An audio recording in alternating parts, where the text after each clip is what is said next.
I'm never afraid just to press live. Go live. Here we are. Might be a little bit more early than some people expect, so we'll see if anybody gets around. But maybe for the first bit, I'll just be here waiting, right? I'm sure people will be surprised. I'm starting early tonight because this is last night's stream, though I had to postpone for a day, so here I am, right? Tonight, I'll mention guns and talk a little bit about damage and tabletop role playing games, but I focus on the old school, at least currently, right? We'll talk about like abstract and not abstract, what I prefer, and just, you know, talk about guns, right? Guns and tabletop role playing games. It's going to be fun. Yeah, when people get around. I just felt like going live. It's just like I said, okay, I'll start early. I know some people though start a little late. Very few people start early because they get a little nervous about getting on these things, and not me. I have no nerve at all coming onto something like this, and I don't paint miniatures, so I won't be here like just being quiet for periods of time. I talk like a machine, so it's what I do. I don't know if you guys were, well, if anybody was checking out my content today. Definitely on the hunt for a potential co-host at one point. I know with nobody around right now, they're not going to hear this, but later on replay, people will hear some of what I'm saying now. So, I did talk to friends and definitely considered some people I talked to on Discord and that, but most of the people I'm connected to just are not like content creators, right? And they're not people that, like some of my friends said they might come on like a stream or two. Like they know I'm looking for somebody to come on every so often for sure. But I was like, wonder why it'd be nice to have like one stream a week where I'm definitely doing that with somebody else, right? Like just having a co-host to hit off, to have that conversation with and have a good time. It's just good to have somebody else there. But one thing I gotta tell anybody who comes on the stream with me, outside of doing an interview, I put a heavy focus on interacting with people that watch. So that's a big deal for me. Like it's one thing I notice when people have panels and have people on. There sometimes can be a lack of communication with the audience, and I make a big issue about connecting with the audience. The exception is the interviews, because when I do an interview, it's like I want to focus on the person I'm interviewing. Like it's a big issue to me to give that person a little bit of spotlight, and I try to react to. We try to communicate a bit with the audience here and there, right? The main focus when I bring somebody on to interview is just to have that conversation with them. Now, bringing somebody on as a co-host or just somebody casual, I would more than like just don't think we're going to be focused on just me and you. It's going to be focused me, you, and a lot on the audience, right? Because to me, connecting with the people that watch you is so extremely important to me. And the more you're willing to connect with people, you can just attract some amazing people to your channel, right? Like a lot of people worry about how many people they're attracting. I like to attract quality people. And like put it this way, when somebody from my chat finally like say separates or leaves for whatever reason, they can almost become a star where they go in somebody else's chat right away. Everybody will know that person because I get a lot of attention. So some of my chat will get some attention too. Like, because the way I approach them, so everyone will know my chat people. Like, they'll know them by name. Like, if somebody does a stream about me, a little attention, they'll mention the people in my chat because that's how prominent I can make people. It's like when I jokingly joked with one guy like last week. I said, "Yeah, come in my chat and I'll make you famous. Like if you keep coming back, I'll make you a bit famous, right? Because when people talk about me, they might even talk about you. But I guarantee their chat is just like it's not like prominent people. It's just a list of people. I won't even know who they are. I won't be able to relate somebody from their chat with them. Right? When you chat with me, though, I drag some quality people in here, and people will know them right away. Like that's one of Steven's people. I'm like, mm-hmm. They even get mentioned on streams. That's how prominent my chat can get. Right? So I like to think I draw in some quality people because when it's like you're high enough in the chat that people are mentioning you on the stream when they're paying attention to me, that could be something, right? That could be something. because there's not too many people where I'd be like, I'm talking to you. Oh, that's one of your people. They'd have to point out that's one of their people from chat. I'd be like, I wouldn't know that, but you'll know my people. Just saying, I draw some very interesting people to chat. So yeah, starting early tonight because there was a postponing last night. First time I postponed since I started doing the fact-based streams, and personally, so I try to make sure on a professional level doing YouTube that one is never skipped over, right? So Sunday stream is always an important stream to me to not postpone in any unprofessional way, right? But all the other streams, like potentially it can happen where I get busy, and given life situation, if I get opportunities, financially to help me with my life, I got to take them. So I had to take that last night. I'm okay. I seen somebody in the chat the other night saying they left a message just saying they were hoping I'm okay. I'm okay. Completely okay. So when you notice I put like guns or damage on this, on off script nights, I really don't plan to like do like a heavy. I might put those in there because I'll talk about those, but it's not like the other nights. It's not like the whole stream is guns and damage, right? It's just for tabletop role playing games. I don't know how careful you have to be nowadays, right? With what you mentioned, but yeah, just want to talk about like the difference between abstract and not abstract, how I deal with damage. I think some other games sort of look at this like basically like Roll Master. I like the way Roll Master is a very unique way of doing damage. I sort of do something in the vein of Roll Master, but it's something I do in D&D, and there's no real rules for the way I handle Dungeons and Dragons damage. It's just something I instinctively started doing, right? I just started doing it, and when I ran to Roll Master, I was like, yeah. So really getting into the details there. I have principles about how I run the game when it comes to combat and action, so I apply those without rules being told to me how to apply them. I just apply, right? I just do. Everything to me is like a quick rundown. When I say something in combat, like if I say something happens, it happens for real. So I tell people nothing I say in combat with Dungeons and Dragons, especially if I say this happened, that will affect what happens. Could be example. I'll give you an example. So if I say you cut the goblin's head off and blood like sprays up and like lands on the ground or something, like the grass is wet or something, it's now wet and slippery, and I can make another goblin slip on that, fall down, the whole thing. Because when I apply anything, I don't just do it like to make it seem cool. Like, so everything is real to me when I mention something, especially in combat. So if I say like blood is going up and it could hit the face of another goblin and blind them, right now blood's in the face, and I might do a dice roll. I might make a decision, but either way, it's going to be real. I don't say, like if I say your damage and your arm got hurt, well, it's not just for show, because I'm not doing sort of fake abstract where I pretend something is something, but really your stats are the same. If the arm is hurt on a goblin or something, or even your character, that's going to affect how you're swinging. I might give you a minus to your attack at that point, right? So I really put the details into combat. And there's a bit of sort of like, it's almost like I'm doing Roll Master, but without charts, right? So that's a big issue for me. I like just making things real. So I tell players, I'm authority. If I say something, you can take advantage. And my players are very clever once they get to know this about me, because they'll sit there and they'll listen to everything I say.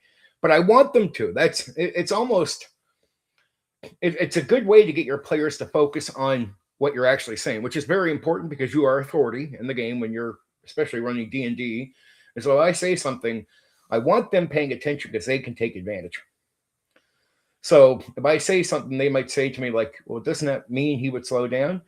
And I'm not going to be mad at that. I'm going to be like, yeah, like I'll consider exactly what they say. I won't take it in like a rule lawyer situation, because I don't really believe in the idea of rule lawyer, because I always tell players that old school D&D, especially, DM is king.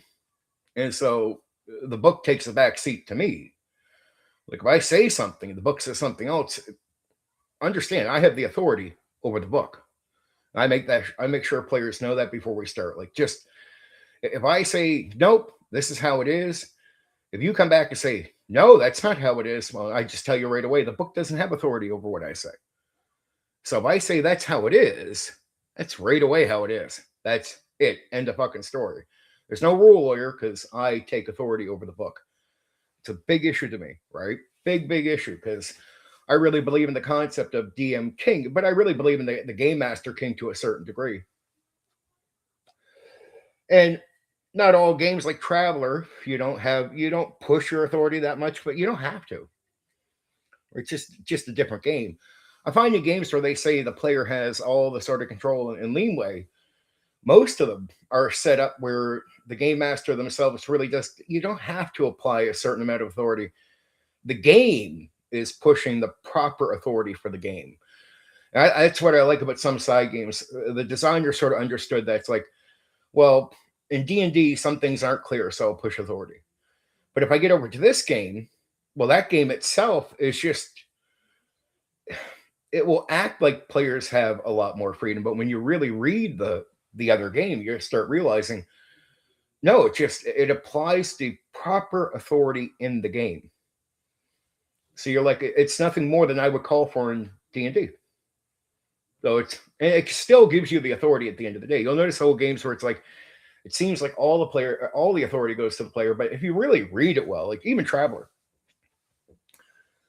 makes it really clear that even then, the person running the game still has overall authority over the game.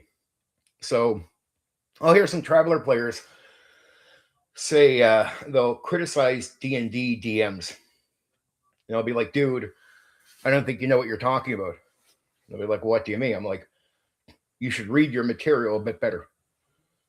I'm like, what? I'm like, you keep reading and you're going to find parts where it makes it very clear that I still have that type of authority in that game too. Same thing in every game. There's what the designer intends, but you're still given the authority overall. And so Traveler players don't like when I have to point that out to them because some of them have this very righteous view about the control D&D DM might think they're applying to the game. And I'm like, well, dude, even though the game is Traveler, it's made for you to have a certain amount of freedom. Understand there's certain parts where if you read into the material, you'll realize, no, the game master has full authority. I can pull that on you when I want. And if we're going to go by the book, right, then sorry, dude, I'm gonna have to bust your nuts on that. But I mean, Traveler's just not made where you have to.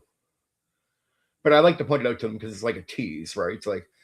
It's like in Traveler, you really wouldn't bother to push the authority, but in reality, you just could. You just don't need to. It's unnecessary. Traveler's set up in a certain way where you just, okay, everything's sort of like the proper authority for Traveler is set up. Players just, I don't think they realize it. They think they have more freedom in the game than they do, but the game is actually designed where if you really look at what the designer is doing, he's just already built the proper authority into the game. Where D&D, where I would get a little mad, is sometimes the proper authority is not built into the game, so a DM has to put their foot down. Where in other games, you could just tell the designer knew, like, don't worry, the game will put the foot down for you. I'm like, good, geez, that makes it a lot easier on me. The game takes care of certain authority. So whenever you hear people saying like outside of D&D, you get to freely play, it's like you're being manipulated by the designer of the game. Like the authority that you see a proper DM putting down in D&D for what the game is, the type of authority needed for the game you're in is already there for the most part for many games. So it might seem like you have more freedom than you actually do, but you really don't. The game has already put its foot down and you've accepted it like a social contract. The difference is the type of authority to make things work properly in a D&D game. It's not all properly spelled out. It's just given over to the DM. It's just like a lot of things in D&D.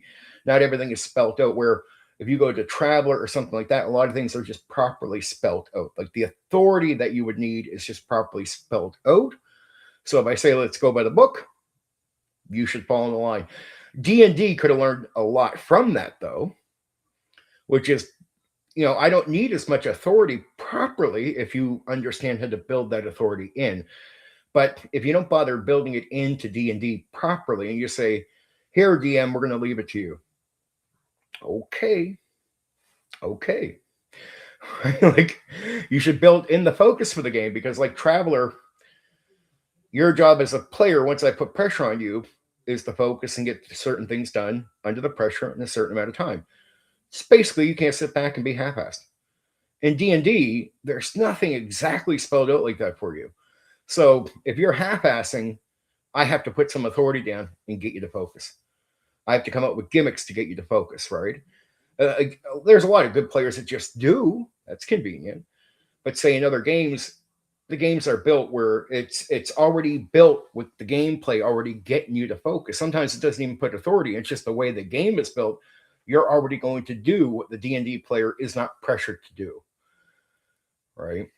So whenever I hear a lot of players around, like some 4D people, say, no, the control of the DM is just like they compare it to someone, I don't know, like a dictator. I'm like, dude, it's you don't understand. I think you're confused. I think you're very confused, right? You just don't get it. The system that's built in for you already has control over you.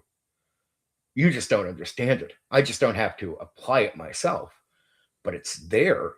It's just in D&D, that same, it's not built in the same way to get players to sit up and pay attention. So you come up with tricks. You'll hear all kinds of D&D people talk on their streams or their videos where I do this to get players to focus more. Or if I get a Traveler, it's built in to have you to focus. That's the only difference. You think you have freedom, like, well, you think you have freedom away from this push, but it's like, well, fair enough. You don't have me telling you to focus, but the game is made in such a way that if you don't, you're not playing it properly, and the game will make that clear to you. So in Traveler, you can't half-ass. In D&D, there's just nothing of authority saying, don't half-ass. It's really the D&D DM that has to put their foot down to keep you on track. Some games will actually tell you to be authoritative. Like you get to a Bushido game or the Castle of Falkenstein, there's a certain way the game is meant to be played, very specific, say, in your social interaction for those games, right? So the game is telling you as a DM, it doesn't just sit there and say, you have the authority, hopefully you got the game going. No, it tells you, don't let this happen, put your foot down, make them do social interaction in a specific way. So then it's like, well, I have to apply this authority. The game is literally detailing me out to do so, right? So it's whenever you hear about 4D guys talking about games where, oh, the D&D DM, he's a dictator. I'm like, well, what is the DM doing in a D&D game that isn't sort of being done to you, say, through game design and other games? See, you're messing about. There is no other game that gives you the freedom that you're going to claim to have, that you think you have. It's just the only difference is the game has already built in the authority, right? So you're just going by the game. You have no freedom. The game is playing dictator at that point. You just don't know it. You have this delusion in your head that you're not doing that. And Traveler, its dictatorship is right there in the design. So forget like dictator DM. I don't got to do that with Traveler. It's built in. Dictator is in the design. So if you call a DM a dictator in D&D, I'm like, oh, you just don't know. You just don't know.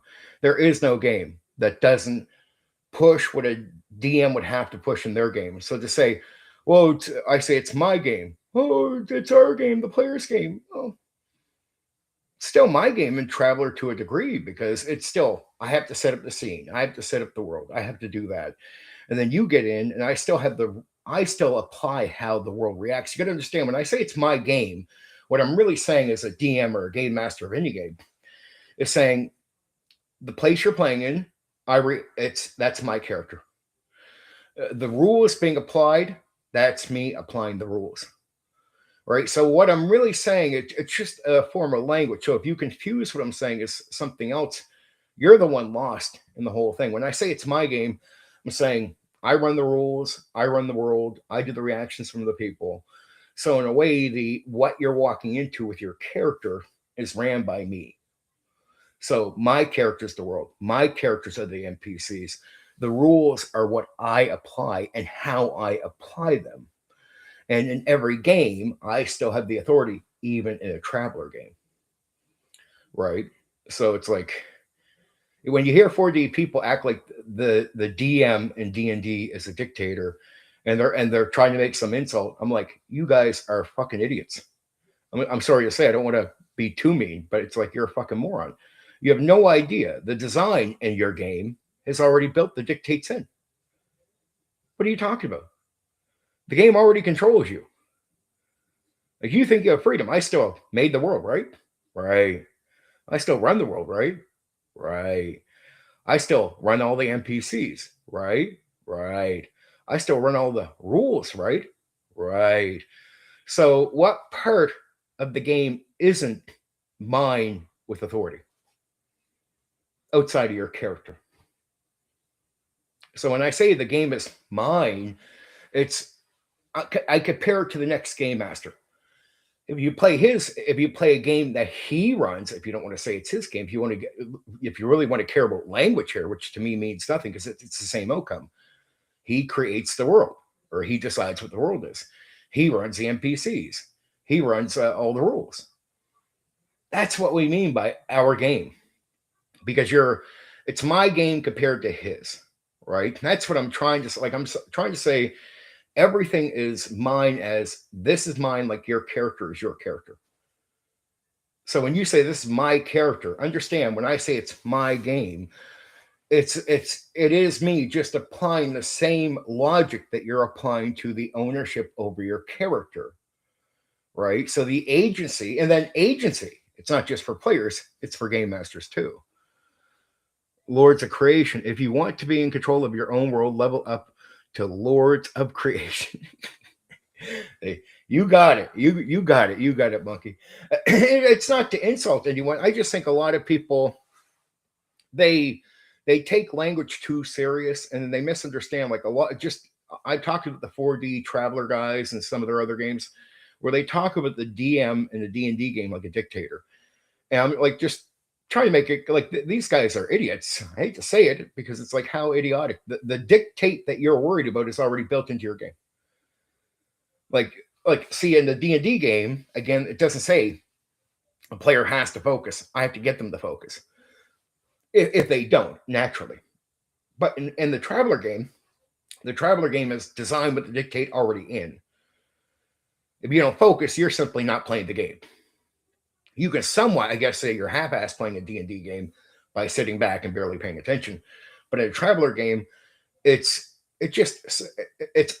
design makes it inappropriate to play it that way. You have to be on because you're going to be pressured, so you'll understand. Small pressures come in. Those pressures you have to react to. You have so much time to get your money. You have so much time to get your thing built.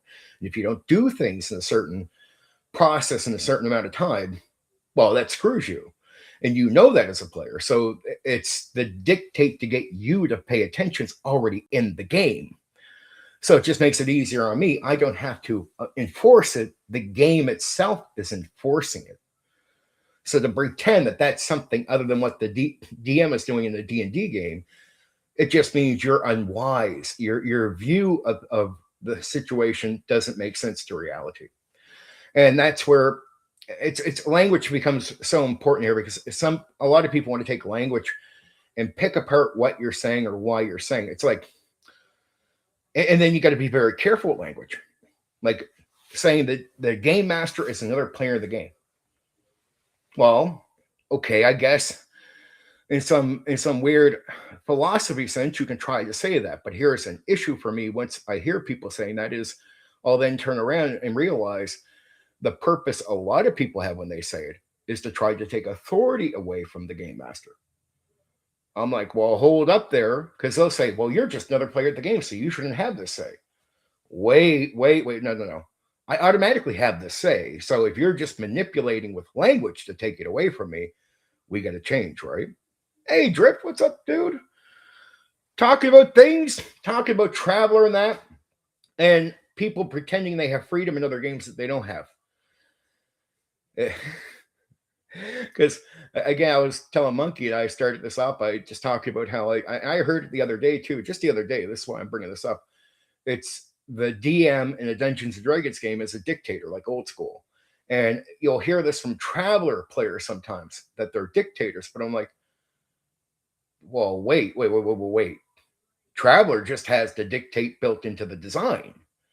It makes you have to focus right through. That's proper gameplay for a player playing Traveler. You have pressures on you, got to get things done, like I was saying to Monkey here. In D&D, it's simply not just built in. A lot of things are vague, as we all know with old school D&D, but it's the authority to get you to focus, because you should. That it hints at you should, but it doesn't have like a rule that says you have to. It just assumes the DM will enforce that you have to pay attention. Some games don't just build into the system, they directly direct you to play your authority. Again, that goes back to Bushido, Castle Falkenstein, where and even Petal Throne, where if it comes down to the social interaction being important, if players don't play into that, your job is to enforce it, because they don't have an enforcing gimmick in the design. But it tells you, instead of just saying you have the authority, it tells you directly what to do with your authority. You make players have to do social interaction, so you have to enforce it, and the game directly tells you, like in a game like Bushido. D&D just isn't direct about this stuff, but in reality, there is no game where players have any more freedom, if you want to put it that way, than you do in a Dungeons and Dragons game. It's everything's the same way. It's all the same dictates. It's just it's either done in D&D where it's not so clear. The DM has to enforce things without clarity sometimes. Where in Traveler, you're going to play with the same focus and all that, but it's just the design puts the dictate in to get the player to do it. So then I don't have to enforce anything. Or if I say, or they'll say, like, if I say it's my game, my world, they'll say you're just a dictator. Traveler player will say. Well, then I'll say, well, what am I saying? If I go to a Traveler game, who builds the galaxy, the planets? You do, Game Master, me, right? Okay. So I run those, right? Yes. Okay. Good. So who builds the NPCs? You do, Game Master. Okay. And I run those, right? They're mine. Like, boom. Okay. Who applies the rules? You do, Game Master. Okay. So what I'm saying when I say it's my game, it's the same way a player is saying this is my character. It's all I'm doing is applying ownership to the things I run. So if I run the rules, that's the game. The game is mine. If I run the world or the galaxy, the planets, that's mine. I'm not trying to be a dictator. I'm just laying claim to something. And again, it's like if you go to the next guy's table, that's going to be the way he built the world. He applies the rules. He builds the NPCs. He runs the NPCs. It's a claim of ownership, the same way a player claims their character. Like, that's my character, the player will say, of course. And the player has player agency. Well, I tell players, the Game Master has Game Master agency over the world, over the NPCs, over the rules, right? Applying them. So a lot of people like to take language and confuse it and confuse reality of what they're facing. So in Traveler, the game is mine. Oh, players lead the way in play. And that's a sandbox gimmick, right? Like, it's players will lead and I let them lead. I don't do railroading, for example. So sandboxing is better put in these other games in the proper way of sandboxing. Like, the term comes from games before D&D ever used it. That was my sandbox video, was talking about sandboxing, going, sandbox became a way of avoiding pre-made adventures and modules. And so how would you play Traveler? You would play Traveler pretty much in a sandbox built by the DM with all the things you need to build the sandbox. Sandboxing is how you should be able to do the game without needing the modules or the extra adventures. But that means less money for the game, like less money for products, less for expansions, right? D&D early on, before they got to the sandbox gimmick, before it became popular, were already doing modules, and TSR was making good money off modules. So what happens if sandboxing becomes the more appropriate way to run the game? And the sandbox version I'm talking about outside. Well, what would you do if you think that's going to hurt your sales on pre-made adventure modules? You're going to redefine what a sandbox is, and you're going to redefine that into the module. And you're going to call the module sandboxing when it's not, because the original term is used for what the games outside of D&D are doing. So the real sandbox is completely different than the sandbox defined by D&D, but they did that because they wanted to keep selling modules. That's quite obvious. That's why they redefined what a sandbox is. Now, what confused people when I put up the video, they were disagreeing with me. That's not how you do a sandbox. This is how you do a sandbox. And they're telling what they're disagreeing is they don't know, because they don't have a lot of the guys nowadays that are so-called old school guys that do D&D only did really D&D. And so they don't even know about sandboxing outside of Dungeons and Dragons. So I'm explaining pure sandboxing, and they're going, no, you're wrong. And I'm like, well, not really. But what you're doing is telling me module. You understand the redefined version that was there to make money. DM, even as another player, my view experience nearly as DM is pretty much being spot on for behavior. Tons of players have been awful. Because it's not built in, so you have to enforce things.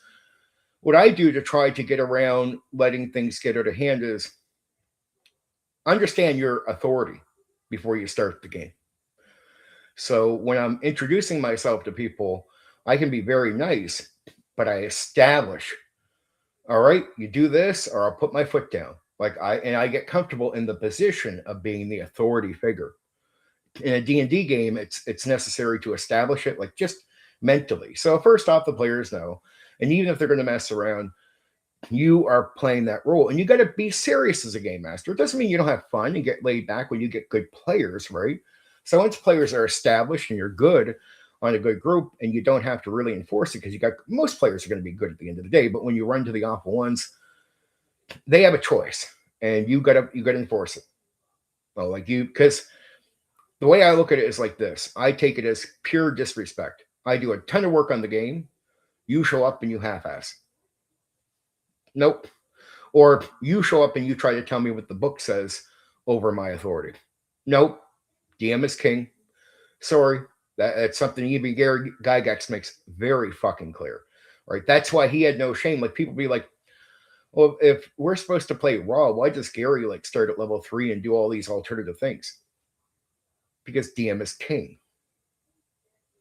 See, Gary Gygax makes it very clear to you early on. DM is king. What do you think that means? How can you be king if the book is overruling you? How can that statement be true if the book overrules you? It can't be. So what's Gary Gygax telling you? That no matter what the book says, at the end of the day, the DM is king. Right? And once you understand that, and because if the book overrules you, you're not king, the book is king. So what does Gary Gygax say? Does he say the book is king, or does he say the Dungeon Master is king? He says the DM is king. So he establishes right away with you that you still have the authority over the book. That's it. My best gimmick is to tell anyone anything's D&D as long as you play within the sort of spirit of Dungeons and Dragons. And for the most part, even when you make changes, I never heard of people.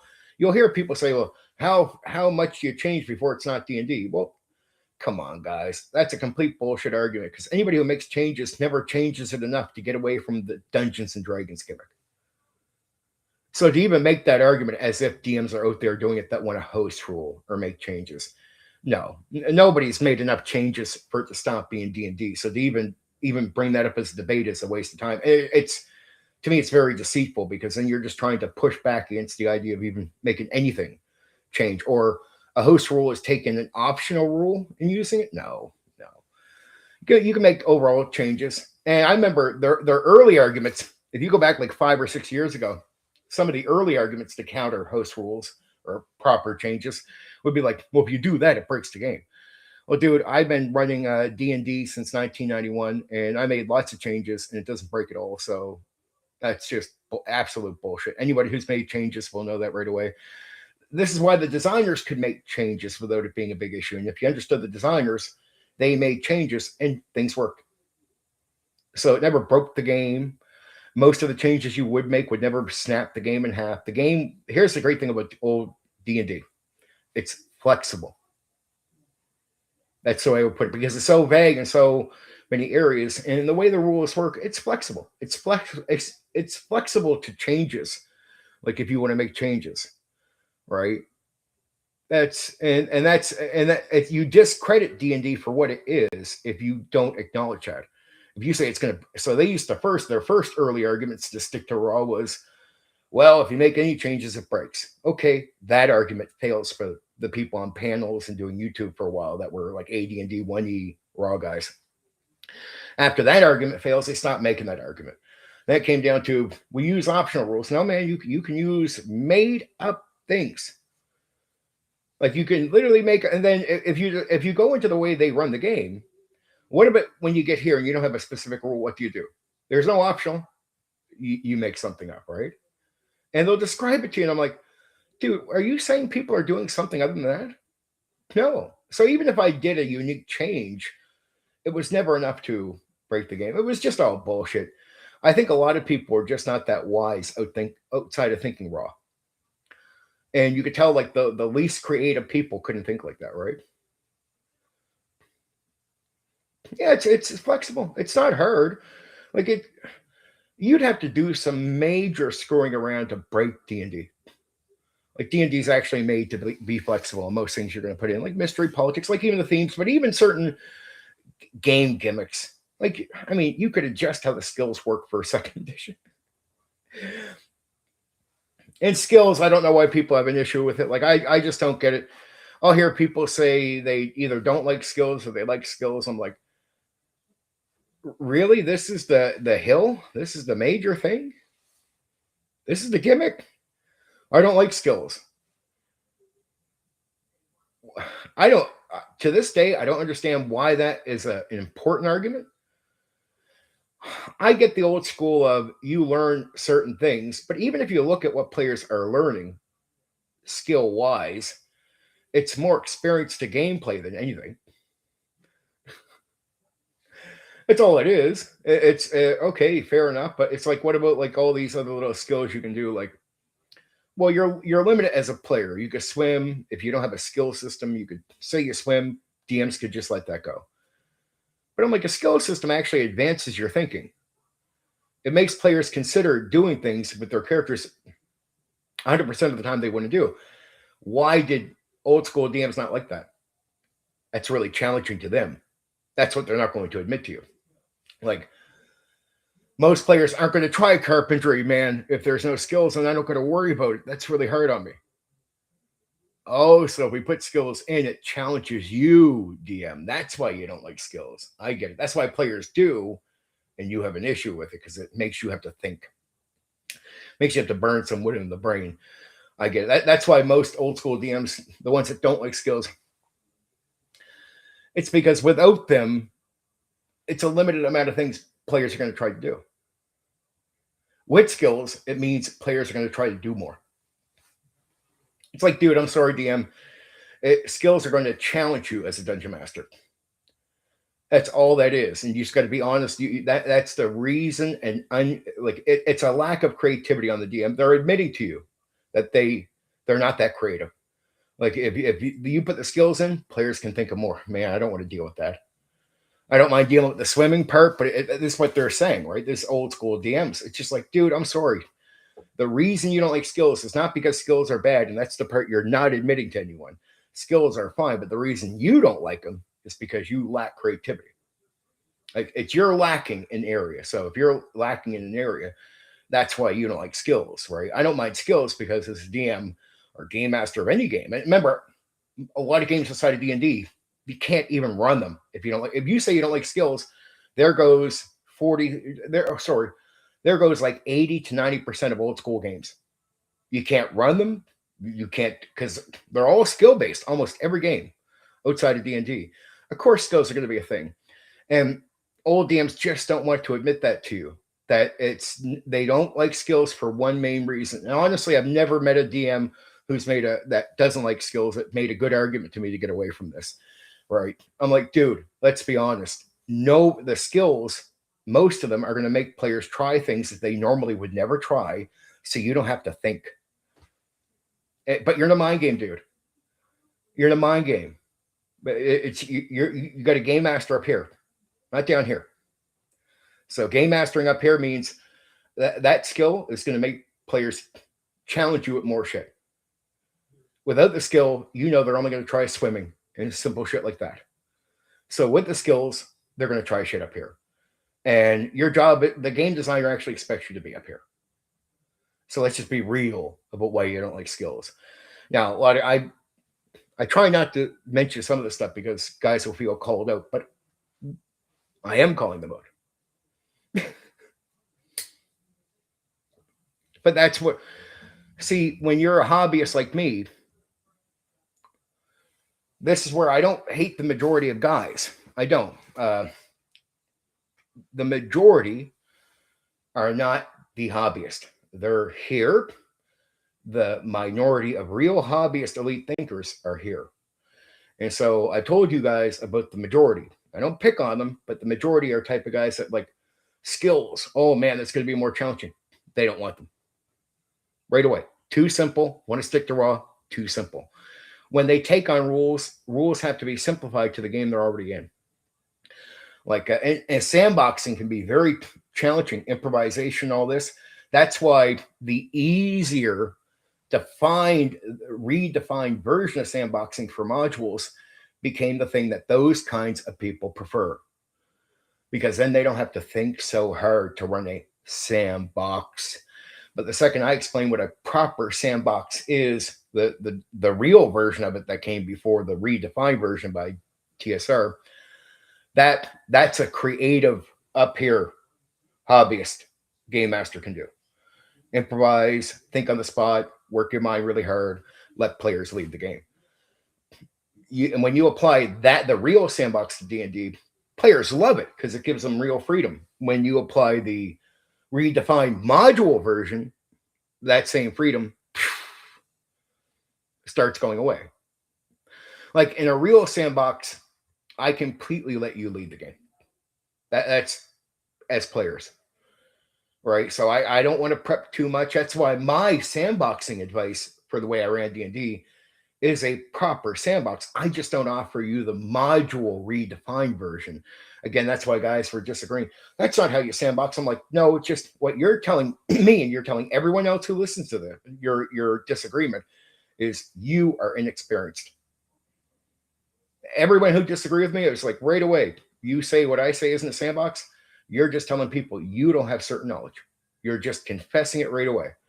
Because anyone who heard my description of a sandbox in my video that has played outside of D&D in the old school will be like, well, that's not a module definition of sandboxing, but they wouldn't disagree with me. They'd say that is a sandbox game as far as all other games around D&D would detail out a sandbox. It's true freedom. That's what a sandbox is meant to give players. It's meant to let players lead the game without you needing to have modules or pre-made adventures, right? The pressure thing, plots come from modules. Why are plots important to old school D&D guys? Because plots are built into modules. I want you to think about this. Go over to Traveler, there's no module. So how would you bother making plots up? You don't make pre-made plots with Traveler. You make pressures, you let the players lead. That's the freedom of the players. And then as they're doing stuff and you look at your pressures NPCs, the plot should somewhat just come to you. And it will if you're doing like you'll start seeing where you could bring in a higher up politician, make this gang want to run this place for a certain reason. But then why do you not put a plot in right away? The players decide where they're going. So if the players don't go over here, you're never really going to design a plot over here. You're going to end up designing a plot wherever the players go to match with the players' energy and what they want to do. That's why you don't pre-do plots. But in D&D, in a module, it's already built in with a plot. So an expectation that you add a plot to your thing right away is all module play. See, so when I say I learned to do pressures and things like this from Traveler, it blows guys up. But that's where I went and learned how to see. Wargamers made Traveler. Hey, Zach, Wargamers made Traveler, and Wargamers think up here extreme. So when I went over to Traveler and learned that you do pressures, not plots, I realized that can be applied to D&D. But what it is, that's a hobbyist thinking level high up here. It's you let the plot develop from players leading the game through the proper version of a sandbox, right? But that means you have to be skilled at improvising, make it step up as you go. You got to be running the game from up here, right? So this is wargaming hobbyist high level thinking, right? And so when you take that back to D&D, it actually works with D&D. That's the part that nobody can really argue with. Remember, D&D has wargaming roots, right? Not a war game because it gets away from that. Module play is actually away from wargaming. That's what wargamers I talked to understood that at the time.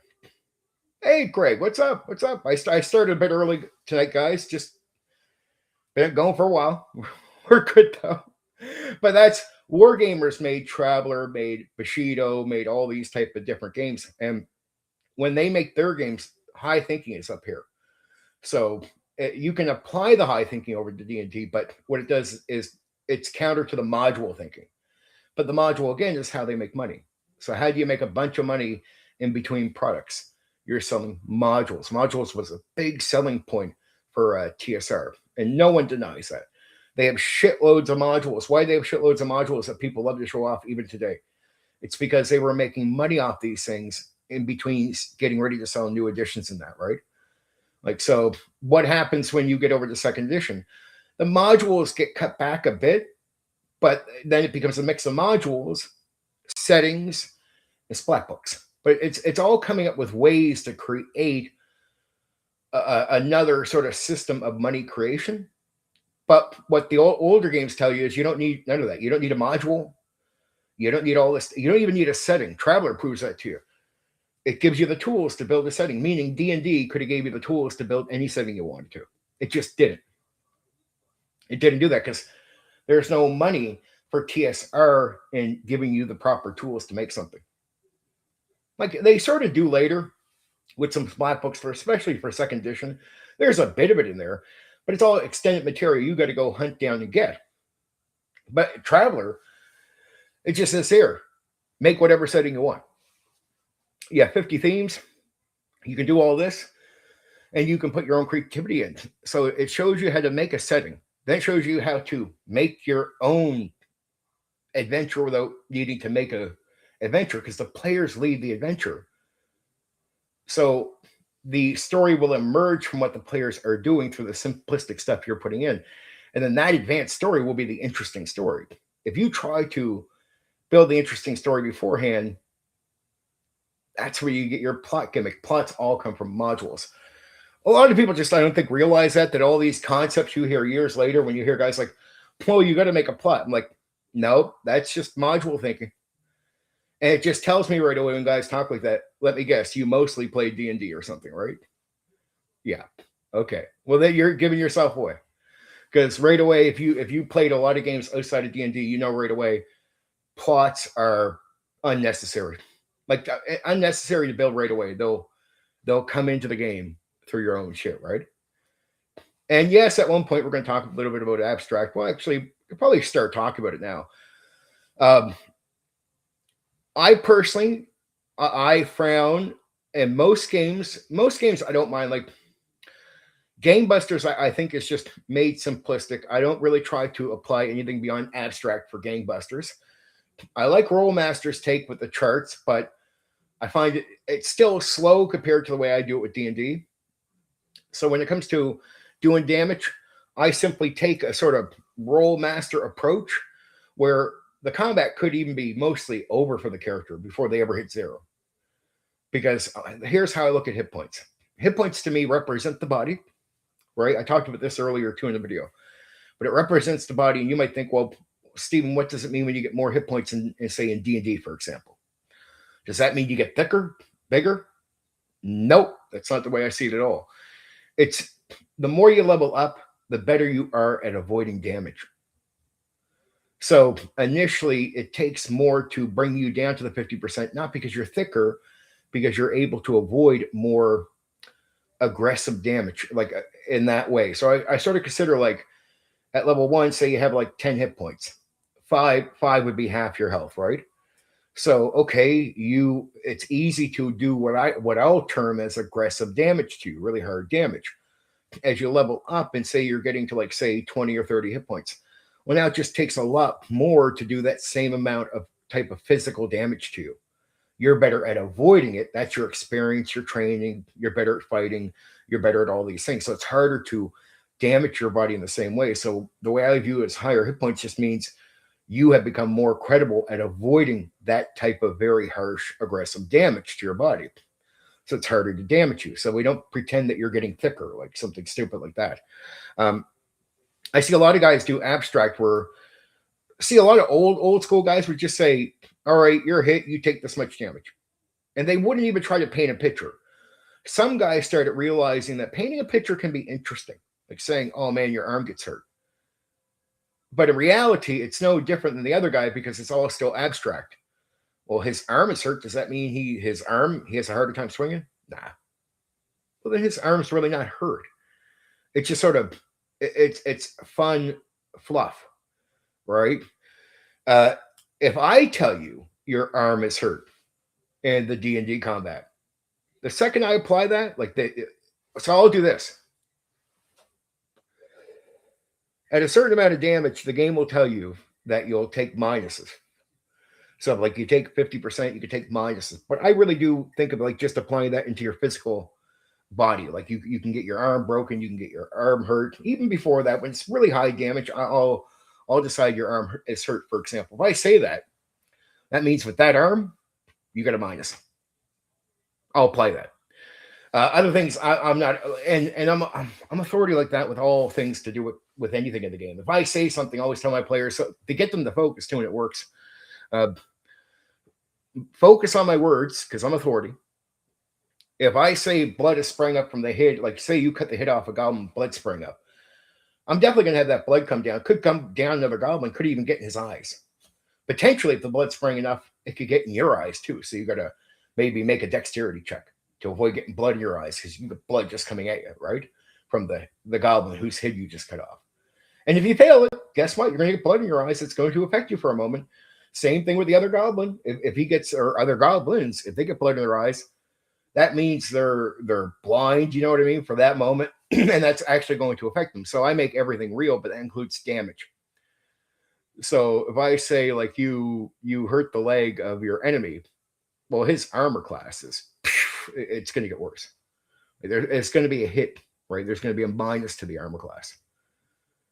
So that's how that works with me. That just means you're taking a bump on your armor class because everything I say is real. But my players also know that because of that, when I say something, they can take advantage if there's advantage to take. So if there's a realistic thing there, like, he staggered back or something. If I said anything like that, all right, I'm going to poke them with my, they're going to do something. If I say otherwise, they're going to say, well, he staggered back, right? They're going to call me on it.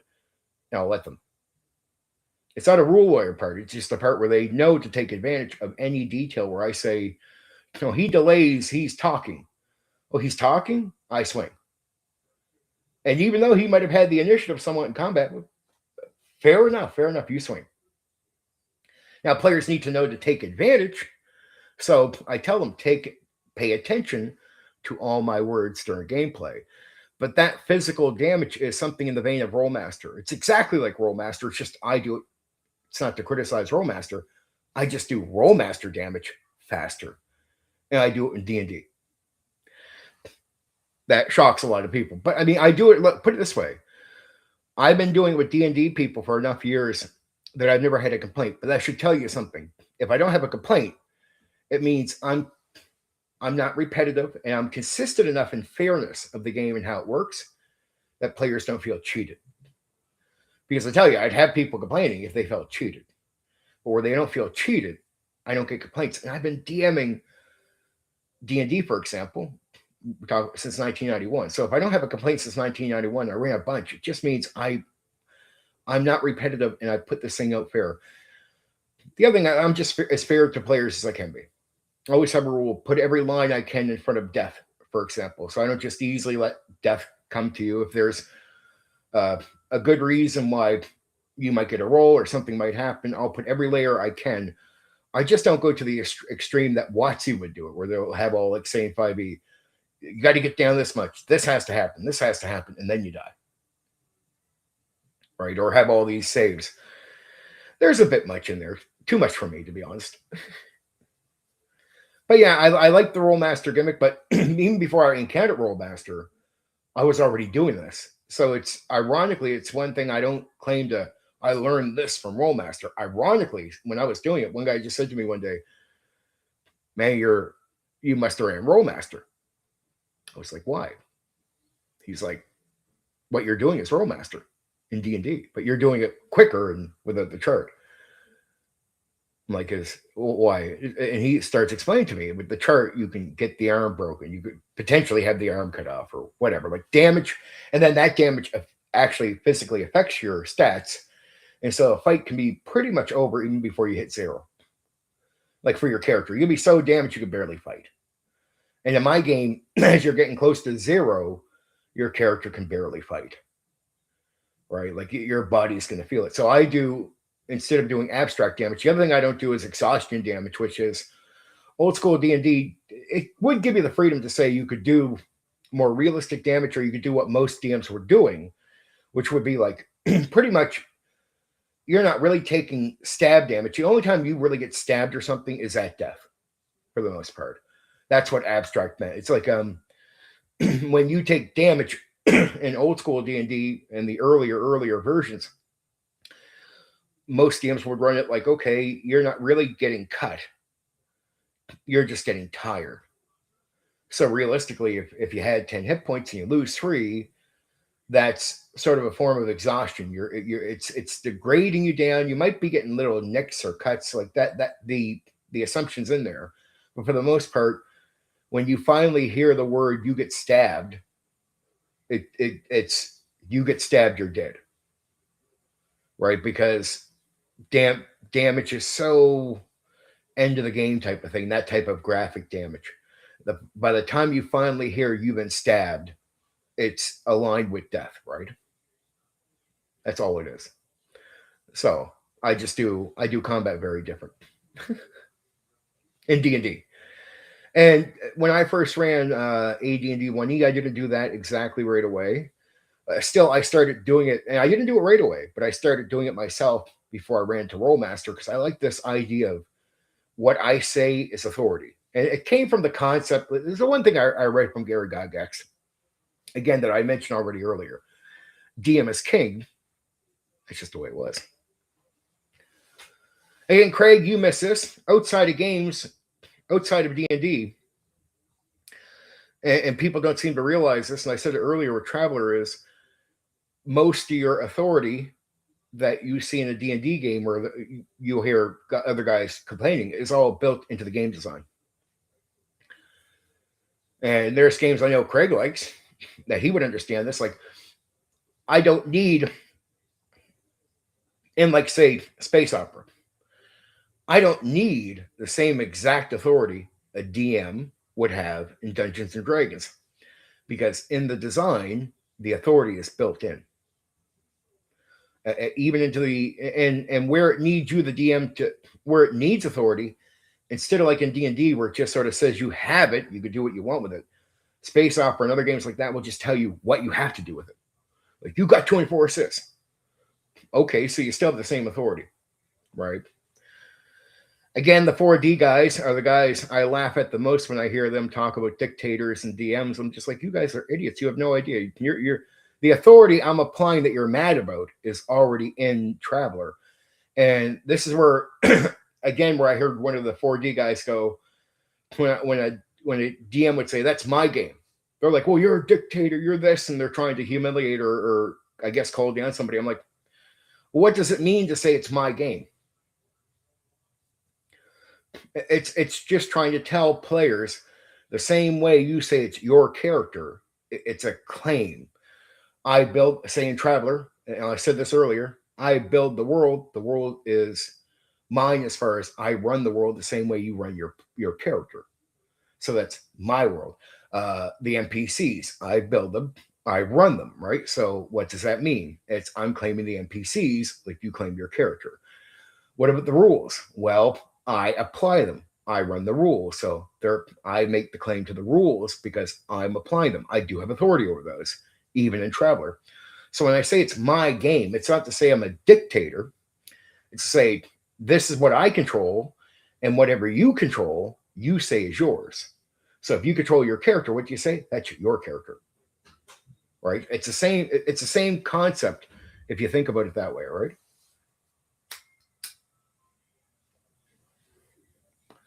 Just to say, it's the exact same concept if you actually understand it. And then again, the focus for Traveler is, like I said earlier, in D&D, nothing enforces a player to focus on the game. The DM is expected to get them to force to play. You have to play your authority out. Where in Traveler, the focus is built into the game because you have so much time to get things done. If you don't get them done based on the pressures, you're in trouble. So you get so much time to get your thing repaired, get your job, go out and meet the person. If not, they won't be there later. And the pressures will come from the NPCs you're connected to at the start and things that are going on and your responsibilities. So these are all pressures you got to get done in a certain amount of time. Means if you sit back and you get lazy, you won't get them done. That's really important. And you move the game along in certain ways. They talk about role playing, like 4D guys will talk about role playing as you should not really need to say that your character's moving over to something. But in reality, there's that part of the game is not bad at all. Like say just basically moving your character around verbally, there's nothing wrong with that. And once you realize that part, you realize the 4D guys are putting up a standard that's unnecessary. I'm like, does that make the social interaction better? No. So what do you do? What's the requirement for? Like, why is it impressive over somebody saying their character moves over here? Like, what reason do you say that's better? Like, just I love Chandra, rest in peace, Chandra. But that was my one argument with him. He'd say you should be able to just say it in your dialogue, and it's assumed. Like, if you say it right, people will know you're moving over. I'm like, okay, how does that make the social interaction better? And how does it make you better at doing social interaction? Because wouldn't the better player be the one who's better at talking in character, like during it? And how could you argue that? So, what if the best guy speaking is not the guy who's trying to have his character move through assumption? What if the best guys that are going to speak verbally in character through social dialogue, what if they just say, "Yeah, my character gets up and walks over here"? If he's the best guy doing social interaction at the table, how are you suddenly a better role player than him? If you suck at that compared to him. So to me, if you want to say there's a competition, this is where I say the 4D guys drop off as well. It's the quality of the social interaction that should tell you if somebody's good or not. The quality, not that they can just do this gimmick. Because I mean, I heard some of these guys try to role play. They at the social interaction, I'm like, I hate to say it, guys, but you're not that good at it. Now, I know guys that are way better at social dialogue through their character that will just say their character gets up and walks over to a thing. And that guy will run circles around you, being better at the social interaction. So, how are you better than him? Right? If we're going to call this a competition. So, it's a fake competition that's unnecessary. It's just complete fake. Complete fake. Right? And there's some elements I totally would agree with them. Like, a lot of talk out of character, that's unacceptable. Right? So I rather you either saying your character's doing something or speaking in character. That type of focus on playing the game is fine, but the overkill focus on it being all dialogue, that's the one area where I disagree with them. That's unnecessary. The part where they would get it, if they didn't go that far, they'd be closer to right, as far as I'm concerned. It'd be like, okay, fair enough. There should not be a lot of talk outside of character unless it's necessary questions being asked to a game master. Now, they'll actually say they're okay with some of these minor elements. I'm like, well, then you're only adding something on that's unnecessary. Oh, no, we're going to talk about firearms. So my issue with firearms usually is the difficulties. The extreme difficulties. I got some videos too. But say, like in my modern game, let's see here. In the modern game, I don't have like lasers and everything. Well, I do an extended material, but like say in this game, I have pistol, 9mm handgun, stun gun, shotgun, auto shotgun, rifle, auto rifle, grenade launcher, Gatling gun, and rocket launcher. Um, this is where I think it's really the big secret for me. Black Rose, appreciate you stopping by. Being here for a little while, but yes, appreciate. Check some of this out because I said some interesting stuff already. Check this out later for sure when you get time. But yes, thank you for stopping in. Go get some sleep. Get some sleep, young man. I'll see you tomorrow night. Right?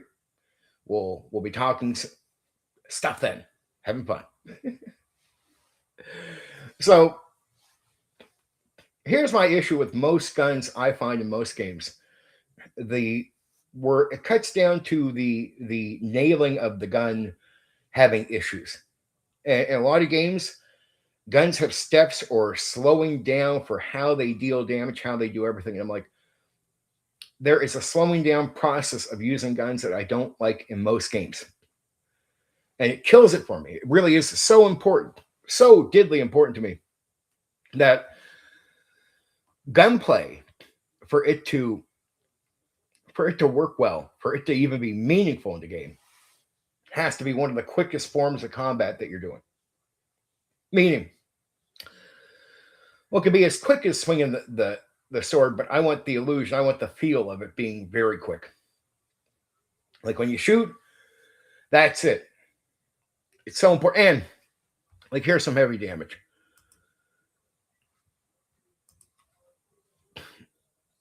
No, get out of my way. Like my shotgun. And the game that I have, it's, how can I say, hit points are a little bit up. They're slightly more better than say AD&D second edition. But I mean, for the gun, for the shotgun, say for the lighter ammo, you do 3d10 damage and 4d10. And you'd be like, wow, that's a lot. Same thing for the rifle, right? And you can even do like burst shots and all that. But I mean, you'd be like, that's incredible amounts of damage. That like might wipe you out right away. Yeah. Guns are that deadly. So I don't, it's not like I give them like 8d10 to make it ridiculous. So you still potentially roll low. But my guns in my game have one interesting factor. If you roll full, if you somehow roll full, you roll again. Auction points you can use to interrupt or repost very cinematic and combat ends like in one round. Here's my problem, Driftspeed. Here's my issue with some of the things where that sounds okay, like that little interrupt. Whenever you're at the game table or playing the game, every step is a slow down step, and you can feel it. And for most people that won't realize it, like some people are fine with the slower down step. So just understand, but it is a minority, even from the majority. Why do most people don't care for guns? And here's my experiences. It's when you add up the little interruptions, like 5e. There's I call action economy. In 5e, what slows the game down is not what you think. It's the minor extra things that get added up over a period of time, even like from one round to the next, And if you add up all the little stoppages in play, you start realizing, wow, that's adding a lot more because there's a lot more reasons. You delay, you get slow, you add your own slowness into it, and then you have all these extra rolls or extra steps, right? When you put extra steps into combat, it can seem interesting for cinematic, but how cinematic is it when it's really slow, especially over time? Like you shot once, you shot twice, there's all these interrupts coming in. Then you add any other interruption into the game, any other action economy. And when you add up at the end of the fight, which is what happens in, say, games like 5e, you start realizing you're actually adding 5, 10 minutes, 15 minutes, 20 minutes, 30 minutes. And this is where you get combats that extend over time. So as much as some of the stuff can seem cool, I go, well, what's necessary first? And what's more cinematic? if you really think about it. To me, gunplay with speed, meaning no interrupts, no nothing like that. Just shoot like you would shoot the gun, say in a first person shooter. And I cut it down to this: if there's any stoppages of play, it's on a one roll, right?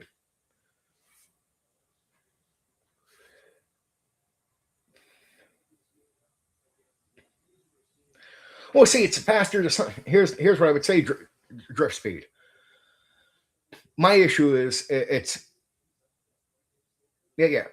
Some people are fine with a certain thing, but it's talk. I'll say, okay, show me your thing, and they go into it. I'm not saying what you're saying is completely slow, right? But I'll be like, I have a standard up here, and then I remember I've done this like a million times, so it's like I have a standard that's pretty high, and then I have to see what people mean when they tell me stuff. Because I don't know how many disagreements I've had with people where they're like, I don't agree with you. We run the elves fine. I'm like, okay, let me see what you mean by somebody running with an elf fine. And then I see it. I'm like, I wouldn't count that as fine. I realize right away they're just accepting what I would consider mediocrity as good.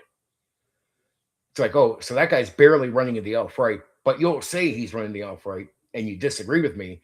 The problem is I have a higher standard, so no, he's not running the elf right. And then my argument to begin with is based on I want it up here, not here.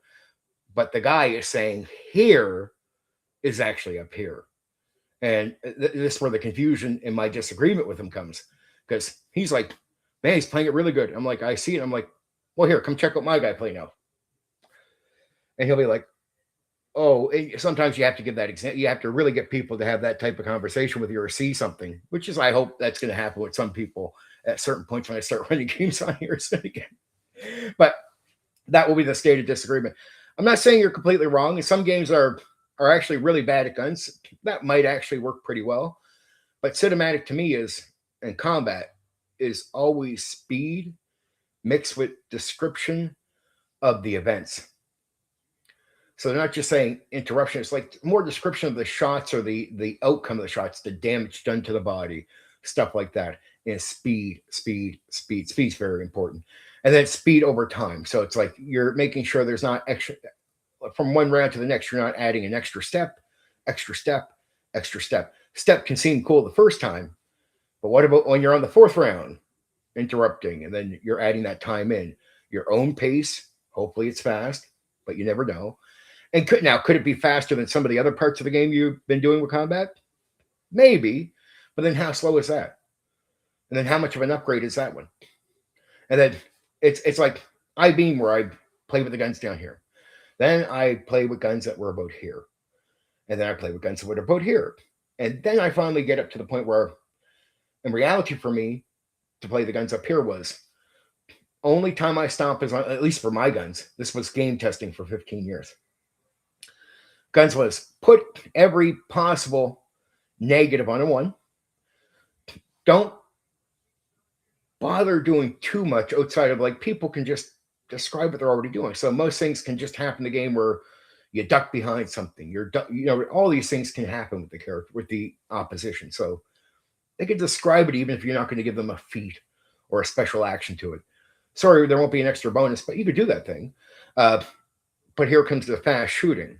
Now, the only time we interrupt that flow is on the one, but then it's justified because you do want to have it where the gun can jam or fuck up or whatever. So you do have it into a one, but the chance of rolling a one is rare. So most of the time you're going to shoot, miss, or hit. Simple speed. And the feel is important, the illusion of the feel, because if you play like a first-person shooter, you're like, poof, poof, poof, poof. When you play my game with the guns, it's going to feel like that. It's no stop. It feels like poof, poof, poof. You feel like you're going as fast as you would in a pretty fast-paced game, right? In a fast-paced situation. And I want guns to feel fast like that, like shot, fire, right? Like just quick. No interruption gimmick, no nothing.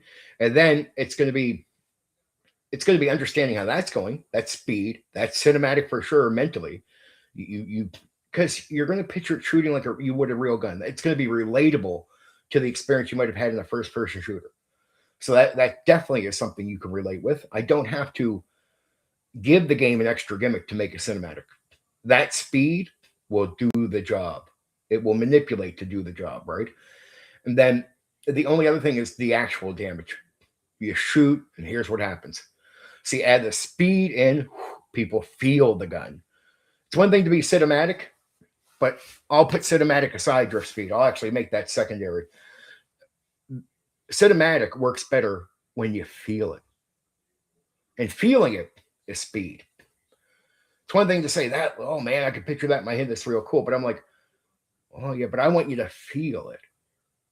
I want you to be playing the game like you roll the dice, and as quick as you're making the action and the things happening, especially if you're invested in the game, I want you to feel the speed of the shooting the gun, right? That's really important. Feel you're shooting. And then we cut it down to the one, but then the one gets justified because it's very rare, but it makes sense that a gun can jam or a gun can this can happen. At least that gets applied to the game. So you don't feel like you're just avoiding that reality, but now that reality isn't built into a step. And anything counter to dealing with the gun, blocking, whatever, that's creativity on the other end, right? How do you accomplish the speed? Well, I mean, it just depends on the system too, right? Roll master, it's, as Philo would say, it's have your charts ready for roll master, because roll master is going to be a slightly slow no matter what. But at least it bypasses certain damaging. You're just going on the charts, and it's just rapidly get used to applying the chart details really quick. But hopefully it's just that roll chart hit. So if you do that, roll master can feel you can get back to the fast, right? But again, there's no extra steps. It's just the one chart roll. So that is convenient for roll master. You don't got that extra roll. You just got that one. So if you got the charts out right, that's speed for roll master. If you're going to D&D or using guns, it's avoiding any extra gimmicks. Like the neat gimmick, to me, it might seem neat, but there's a slowdown pace. And for me, speeding up is getting rid of the gimmick. Like, remember, first off, I'm not applying any potential negatives, but I'm even going to get rid of any extra little trick to even the skills in my game when it comes to like trick shots. It's more like you can aim at a certain, like, in old D&D, it's call shots, right? Call shots give you a minus. So it's just aiming at a specific point of the body instead of aiming at the torso, because all attacks are assumed aim mostly at the torso, right? In my game, it's the same thing. In my Neo TTRPG system, it's aiming at the torso. And if you want to do cult or a detailed attack, you might want to shoot for the arm, shoot for the leg, like affect the character in other ways or affect the monster or whatever you're fighting. But say, even with the skills for guns, you can get a thing called trick shot in my game. Well, trick shot, all it does is just empty, it takes away the minus, but still all just trick shot, one shot. So it's not like an extra thing. It's not like you shoot and then you have this trick you can add to it, right? So there's no additional gimmicks. Now, look, I get the additional gimmicks can seem cool. In some cases, in some parts of the game, I could see where that can apply. But this is a personal thing. Remember, gaming is personal, drift speed. I find when you take the extra gimmick away, no matter what you think you're taking away, you'll find that you're getting something out of it that's really good. That one step out means you're just shooting. And that means you're just shooting on one dice roll, like for each shot, right? But you're just doing that. There's no extra gimmicks. And that speed, that just boom, boom, boom, boom, boom. And then the damage description, very important. Remember, we are going to paint it up. The cinematic part is going to be a mix of the feel and then the damage. No extra gimmicks. I get the idea of the gimmicks, right? But take them away, and the feel is as important as the picture in your mind. So I don't want you just to have a good picture. Remember, you don't need that extra gimmick to still think you're shooting a gun. Like, so I get where you're saying it, but it's like, take that away. You're still shooting a gun, right? Right. So you got to think that too. And the thing I add into it when I take that gimmick away is the feel. Now you feel like you're shooting fast. You feel like you're shooting in the first person game, right? In the first person shooter game. You feel like that when you're actually playing the game. So that speed in combat is important. Any area where I thought, or I would see a game where it would have an extra gimmick somewhere, if I felt I could remove it, I would. Because every player I've ever known, when I say, okay, if I take this extra gimmick away, and maybe we adjust it to make maybe even the gimmick to sort of play into the extra damage or play into something where you could say, I'll do this, but we'll do it in one roll. I try not to take something away from you, but it is to eliminate an extra step. And with an elimination of the step, now we're going faster. When you add a step in, now you have to roll an extra dice. And this is what happens in 5e. This was my criticism of 5e. This is my criticism of all WotC combat, is there's usually these extended steps in combat. So you'd be wondering, why would a fight in old school D&D take 15, 20 minutes? In the same combat scene in WotC D&D could take you 30 or 40 minutes. It's called action economy. The ideas, it sounds cool to put these ideas in, only till you realize it takes the feel away. It's cinematic, but then the experience is driven down. That speed, but you have to have you have to have a lot of gaming experience to actually start understanding the feel is as important to the thing as the scene in your mind. See, a lot of DMs, if they don't run a lot or they don't appreciate this part, like a lot of guys play at this level and they think this level is good enough. See, if you do it long enough and you're looking to improve it, you're actually looking to improve it on purpose, you start realizing the cinematic doesn't always come with the feel. Now, but if you're okay with mediocrity, and some people get tricked in, they because they don't have another experience too. That's another thing with a lot of players and DMs. Until they meet the person who does it up here, a lot of guys don't even know there's an up here. That's the issue for a lot of guys I've ever met in the hobby. A lot of guys don't even know there's an up here. And I mean guys who've been playing for decades. I met guys who have playing here or running it here for fucking 30 or 40 years. And they don't even know an up here exists. Because in reality, hobbyists that run it at a higher level, there's so few of us. Like they're a very tiny portion of the actual old school. So the chance that you're actually running into one of the tiny portion of people is really rare. When you run into an elite player, you'll know it. Everyone will know it. They'll all talk about that guy. Right? But you rarely run into the elite DMs because they're even smaller number than the players. So you run into an elite hobbyist player, everyone will know that guy. Trust me, the community will talk about them. I guarantee it. Very few community members ever run into the DM or the game master that's elite. Right? Because then the especially an elite game master with a lot of experience, like machine like me, I start realizing cinematic is good, but so is feel. And feel is something that's important. And I understand there's a higher feel than here. So this is what a lot of people will be used to. I understand there's something up here.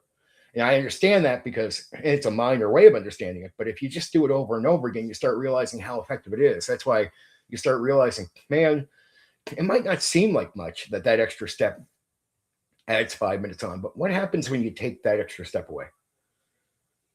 Like what happens? And then you got to do it enough to actually try it. Okay, well, let's take the extra step away. Let's just try this tonight. And you ask players afterwards. They're like, that was good, dude.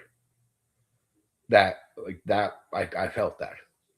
And you start realizing, oh, you felt that. It wasn't just cinematic. You felt the speed.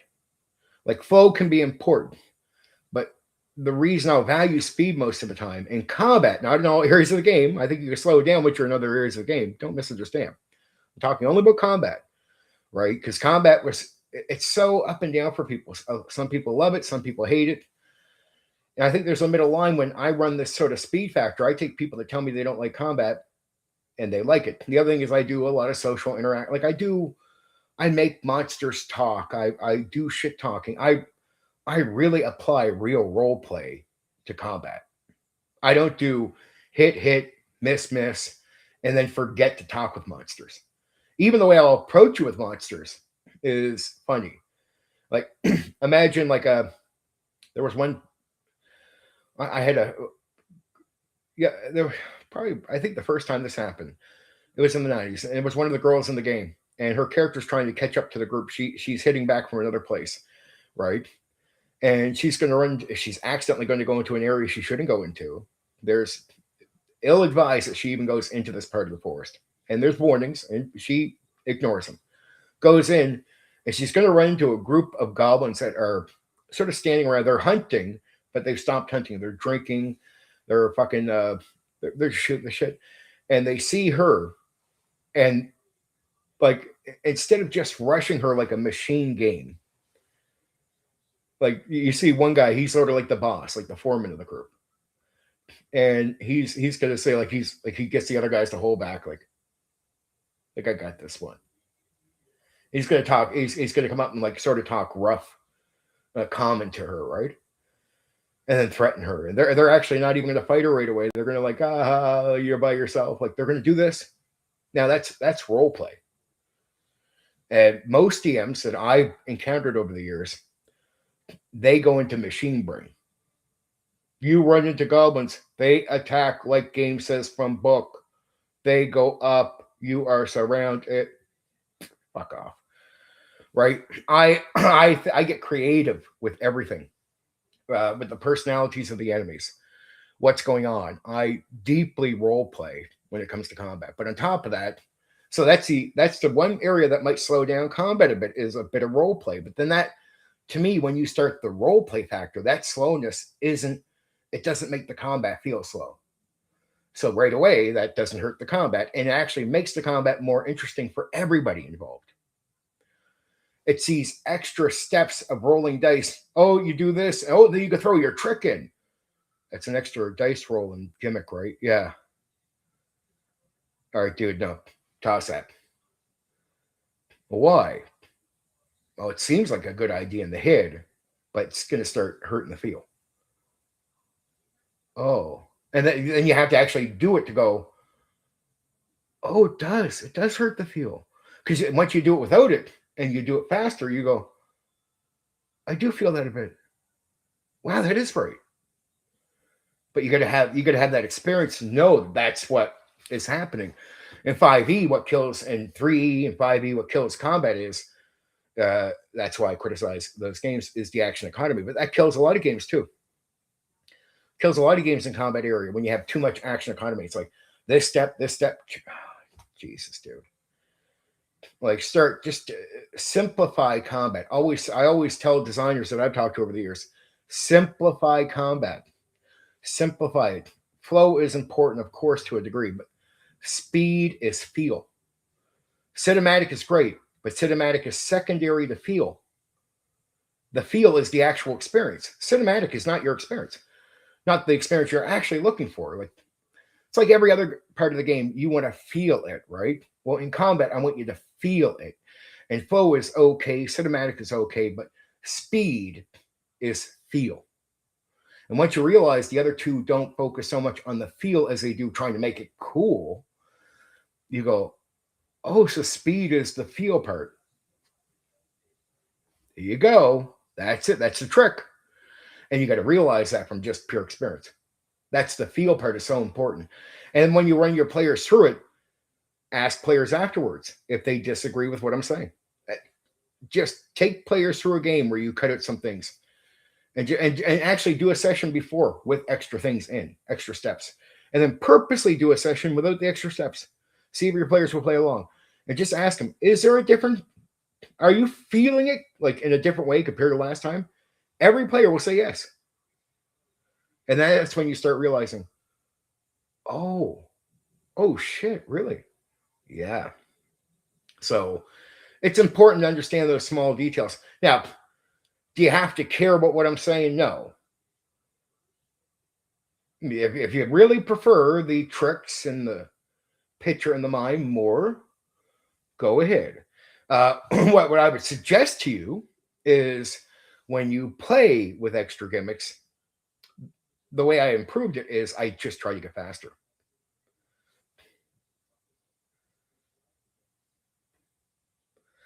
Zeg gets what I'm talking about.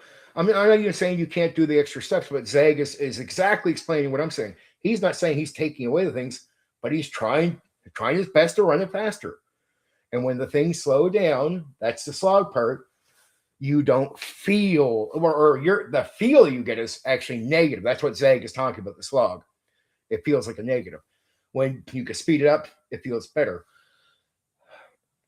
It comes down to sometimes the people you're gaming with too. You can actually have extra steps in. Like I actually maybe Drift Gears playing with some good people, and that could be the case.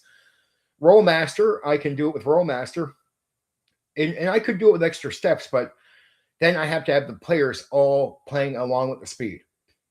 So it's you better have players that are focused because when I get to them, they're slow, and that's what I'll and that's as a DM I'll enforce focus. Like players, old school DMs would do this sometimes, and players will complain like they don't understand why it's happening to them because a lot of DMs would just not explain to you why they're doing something, and they should have. If it's going around the table and you've had your 5 or 10 minutes of waiting for your whatever amount of time it's taken to get to your turn, when it gets to your turn and you don't have an answer for me and what you're going to do, I have two choices. I can let you damage your own experience and everybody else's experience. I can let you control the pace, even though the pace is mine to control and manage. I can give that authority over to the player who's going to be slow, right?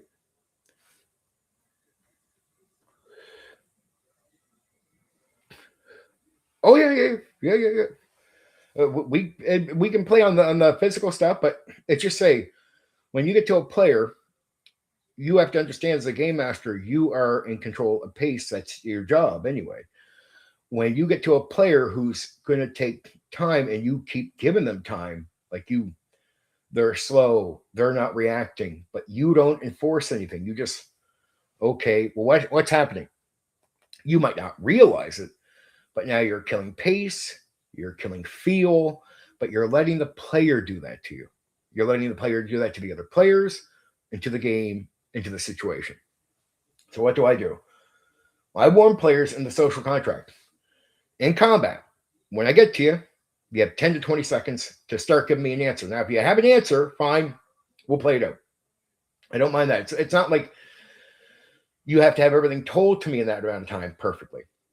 But what you got to do is, most of the time when I get to you, I'll assume you already have an idea what you're going to do. But now we know the history of players, especially in D&D. Everybody knows this. A common complaint, common situation players have found themselves in, where they're watching another player, and it gets to an odd player, and that odd player has had all the time in the world and doesn't know what they're going to do. Okay, so, and now I ask any other player in the hobby, you would agree, I've never heard players disagree with this, or game masters, because it's a complaint from game masters.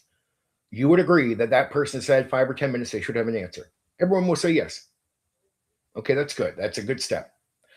All right, so basically I say, well, if it's justified that we should assume that person has that, well, then I got a pressure rule applied. It's a pressure rule. You got 10 or 20 seconds, and if you don't have an answer for me on what you're going to do in that amount of time, your turn skip, your guy stand there like just looking deer in the headlights. That's it. Like, I give you so much time. You got an answer? Well, I'm not sure. Okay, your guy's just stand there. He's gonna look for this round. He's gonna look at his enemy in the face. Deer in headlights. Moving on. But nope. Moving on. And I'm not being mean, though it can be perceived as mean. You got to understand who's being more rude at that point. You've had 5 or 10 minutes to come up with something, and every other player is playing the game, right? So it is the player that is doing the bad behavior there. They should have an action ready. They should be ready for the game. So if you're not, that's a penalty is coming to you. That's just a game penalty. I'm not trying to be mean. I'm just saying you had all the time. You had all these steps that were in your favor before we got to this point. So if you don't come up with an answer, I move on. Now, I'm old school, so a lot of new players, now I put that in the social contract. I make sure players are aware before they play my game that I'm going to be like that in combat. But it is shocking for new players. Now, old school players would totally understand. All right, you're deer in the head, like, yeah. Like, seriously, they had no problem. New players, I have to say that to some new people because new people are so used to being babied. I hate to say it, I hate to use terms like that, but babied, that when you get to them, suddenly it's, oh, I can't, really? You're going to do that? Yes, I am. And it will be played off like somehow the game master is being an asshole. Well, wait, who's been the asshole? You've had 5 or 10 minutes, or at least you've had minutes. You've had all the time in the world to have a response here. This is irresponsible, and you're harming the experience for me and the other people playing the game. So, how important is it that you actually have a response when it gets to you? And is it your responsibility to? Yes, it is as a player. Everyone agrees. Nobody disagrees with that. Yes, you are responsible to have something ready to go when you have time before your turn. Simple as that. Pretty simple, straightforward thing. Nobody disagrees with that. Pretty common sense. Well, if we all disagree, that means that person has crossed a line in a negative way. And if they do, this is a penalty for doing that. Now that you still get your, say, up to 15 seconds with me. So even if you don't have something, hey, I'm giving you a moment here. Come up with something. If you start telling me something, at least I won't just, you have to answer the whole thing in 20 seconds, but you at least have to trigger the thing within 15 seconds, right? You got to trigger and then I'll stay with you because once we're in trigger mode, boom. If you keep delaying though, they're again, I'll still apply it. Well, I'll use my sword to do what? I'm not sure. Okay, you stand there with your sword in your hand. Moving on to you. The same penalty will still get applied if you start jigging around after the first trigger. So it's me still not letting you control the pace of the game or the fight. It's I tell players, you play your character. That's your agency, right? You don't get agency over the pace of the entire game. Sorry, and if you're doing that, and I let you do that without forcing moving on, what's happening is I'm passing over management, the game master's responsibility, over to a player. So can't do that. Got to move on, and that's for pace and feel and experience. And what I hope is, and most of the time, it really, well, actually, it pretty much does. It teaches players be ready, and every other player gets the point. But good players, most players are good, so they don't need to be taught that lesson. But guess what? The next time I come to that player, they're ready. That's it. Guess what happens in games where a game master doesn't do that? You'll notice that player does it again later, if not right away.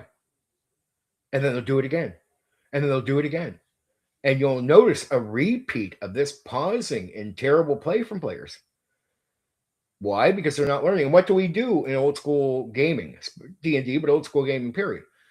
What are a lot of things there for, or experiences you have? They're there to teach you to play the game better. It's like my wilderness video with the monsters. This will happen. This will teach your players to watch out for this. Well, that's a negative experience, right? They have to fail and be hit by the monster. So the negative experience is meant to teach you the lesson.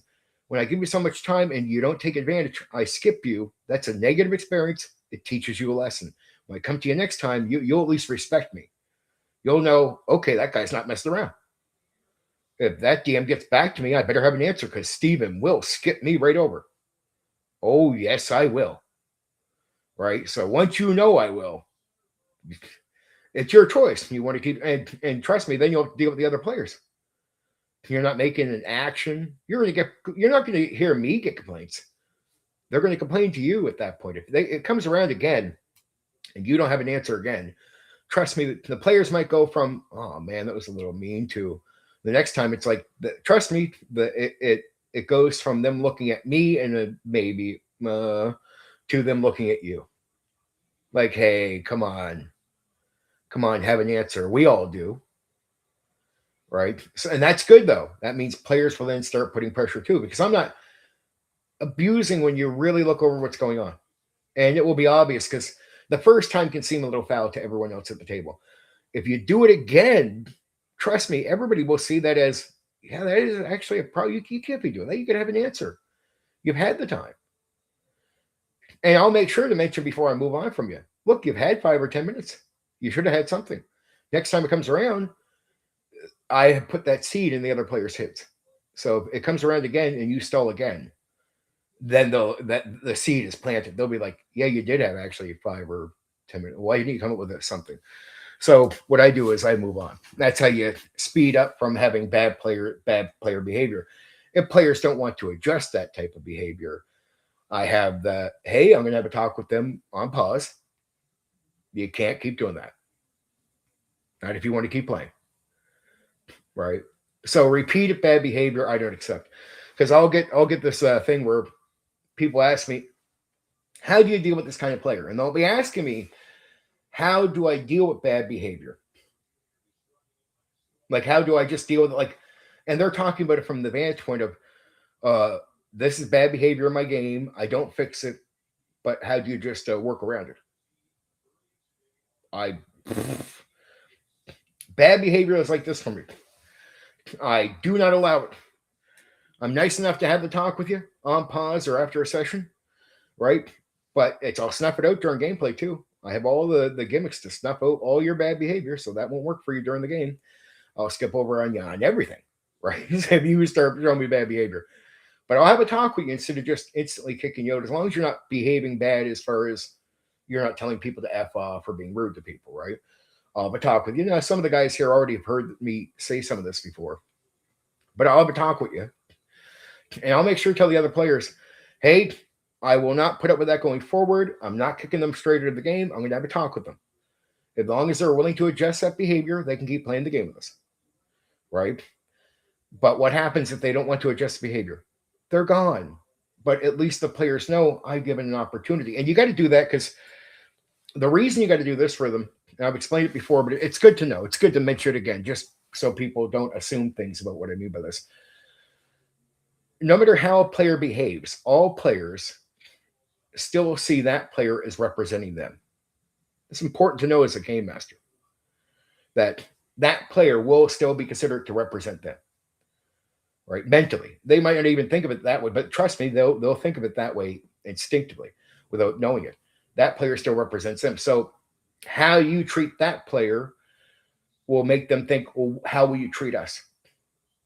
And if you're willing to be really crude to a player when you're not justified to do so, when they're not like behaving socially bad towards people, if you kick out without giving an opportunity, they'll say, well, what if he gets mad at me?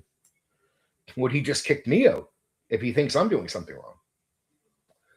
So players to keep their trust when you go through this little conflict, you have to first tell your players, let the other players know, hey, I'm going to have a talk. They have to know, and you actually have to have that talk with them. So make sure you tell your other players, don't let that go. Don't skip on that. If you've got to call them after the session, hey, each one, just to let you know, I'm going to have a talk with the player, right? Just so you know, I'm going to give them an opportunity. If they'll straighten up the behavior, they can stay in the game. And they'll be, and what you'll hear is, you won't never hear players say, put up with the bad behavior. Other players will not say that to a game master. They'll just say, well, I think they will, or they'll say, I hope they will, or whatever, right? Good, that's fine. Once I've now established that with the other players, I go have the talk with the player. Here's the bad behavior. I will not accept it going forward. Either adjust it or I will remove you. Period. Now, if they come back with the same bad behavior, I will comfortably remove that person from my table. Period. And here's another rule I tell any game master. Don't have a person at your table that you're not willing to remove. Like, my family and personal friends know that I'll make an example out of them before I will anybody. So even my friends and family know I do not play favorites because I'm so used to being a public DM running for strangers and making sure I don't play favorites that my friends know I won't play favorites for them ever. Like ever. And if they screw up, they'll be out of the game just as quickly as a stranger would be out of the game, right? My friends would tell you that straight away. Like Stephen will make an example out of us quicker than he'll make an example out of the stranger, right? So I'll remove my friends, and I've actually had to do that, and I will do it, right? So yeah, maintain the friendship, but at least they understood me before it happened. Like, oh man, yeah, I screwed up. Sorry about that. Yeah, I deserve, because my friends will know me, so we'll have that good relationship. But hey, you got to go. I will not put up with it. So when people ask me advice for how do you deal with this bad behavior, I'm like, I make it go away or the player goes away. That's all that happens with me. So I have no advice for how to continue forth putting up with bad behavior. I only have advice for how to get rid of it. That's the only advice I ever give people. Have a talk. So that little speech I just gave you is the same speech I give to anyone about dealing with, and that's in any game. Wouldn't matter. But most games, again, they build in the proper focus. D&D is the one exception, one of the few games. Cyberpunk has it built in properly, but it's going to make you pressure players. So it's almost like Traveler in that way. You're pretty much fine. But in D&D, it doesn't just say players have to sit up and pay attention. So in D&D is the one exception where you have to take your authority and really apply it. Again, at least if you're playing Bushido, the players will read that the game master has to get them on track. So when you apply your authority there, at least players will actually have read that. They'll know that. Where again, in D&D, it's old school anyway. It's vague. So when you're going to say you got to focus, some players can feel, oh, that's up to me. Well, it'll be up to you off the table.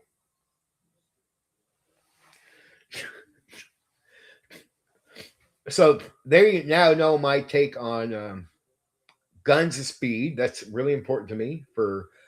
I really wanted to drill in on that, and that was a great question there from Drift.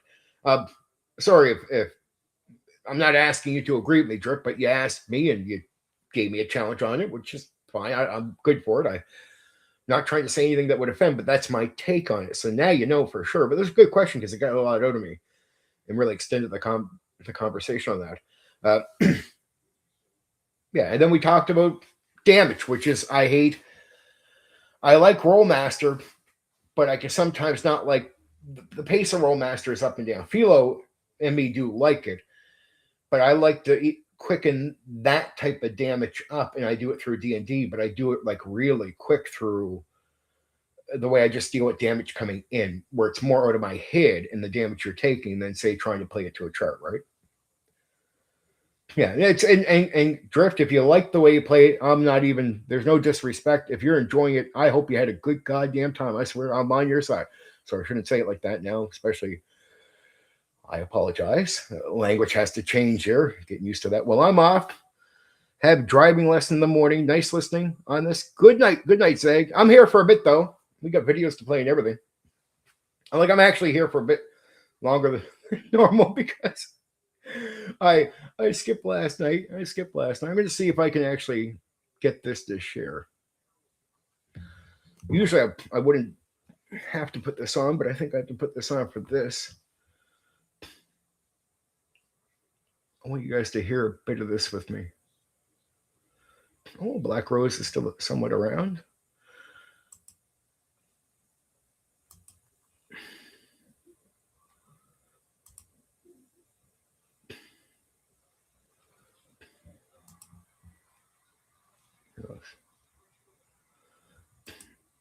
Oh, no. Let's see.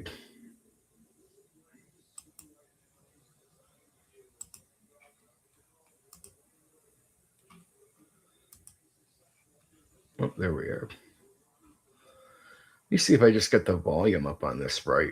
Last time I tried this, I was told that people couldn't hear it.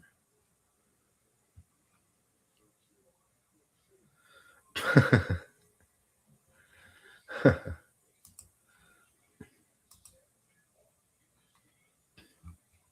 we talk about the crisis of the 3rd century and the aforementioned if you guys can hear that? Western and Eastern Roman empires, how it split? Yeah, so, I mean, after Rome starts to go downhill as you enter the 3rd century, so the 200s, so we're moving out of the Golden Era now. Mm-hmm. I mean, a famous Roman historian, Cassius Dio, who lived right at that moment, very famously wrote of the transition of Marcus Aurelius to what follows, our kingdom now descends from one of gold to one of rust and iron. So even people who were alive at the time had a distinct sense something is going downhill here. And that's interesting because, usually great historical moments are retroactive. And I mean, here's a guy who said, oh, something's going wrong. Something's really going badly now. And a lot of it becomes that the secret is out, that what makes an emperor is who commands the most swords. And so you Is that start to better? get rebellions by various Roman generals, each declaring himself emperor. So you'd always had this to a certain degree, but they had kept it in check during the 2nd century AD. But in the 3rd century, you sometimes get 3 or 4 generals in different parts of the empire all declaring themselves emperor, and then they all rush off to Rome to fight a multi-way civil war. And of course, while they're doing this, the borders are undefended, so barbarians start to see opportunity and come across and start raiding. They start burning and pillaging farms. The civil wars are destroying cities and farms, so the economy is kind of tanking. Then there's less money coming in as taxes. So when one guy finally wins, he jacks up the tax rate to try and make up for it, but now there's fewer people able to pay, and it's all just a vicious cycle. The Romans start to debase the coinage, which means, you take in a gold coin, you melt it down, mix it in with 10% something less valuable, and then stamp it and say it's worth the same. Yeah. Well, people aren't stupid. They're going to know that's only 90% of that gold They've coin. invented inflation. And you get horrific inflation uncontrolled. So, the economy goes downhill. Barbarians are raiding. You have internal instability. In 1 year, you have something like 8 or 9 different guys go through as emperor in 238. So it's a mess. And it looks like the Roman Empire is going to fall in around the mid-3rd century. So this is the crisis. And then the kind of shocking development is late in that 3rd century, they actually stabilize the empire. So you have a series of these kind of army emperors who are just good generals who managed to push the barbarians out, reestablish the borders. It's actually a whole group of them, but often they get clumped under the most successful, the last guy, who's Diocletian, who comes in. And he tries to stabilize the economy. One of the things he does is he issues a new solid gold coin that he guarantees is solid gold, and he calls it a solidus, a solid coin. He famously issues a price edict where he says this is the maximum it's legal to charge for any good or service. So it's an attempt to curb inflation. And that's not going to work, but it helps. Kind of amusingly, on Diocletian's price edict, can you guess what the most expensive sort of item is?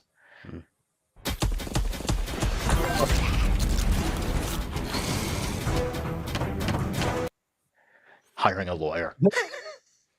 So some things never change, right? That's interesting. I mean, in that system, there's probably a huge amount of lawyers. Yeah, I mean, even lawyer isn't quite the right word. Romans didn't have true lawyers, but they had people you would hire to do legal stuff or give you legal advice. But anyway, no, the price edict is really fascinating because it's this long list of stuff, and you can see, a good pair of shoes, a bad pair of shoes, how much each costs, and you can see the relative value of things. So, what was food versus clothing? What was, going to the barber versus hiring a doctor, all that kind of stuff. So it's a really fun document to just mess around with. But anyway, so Diocletian stabilizes basically the empire and these other guys as well, and gives it a new lease on life.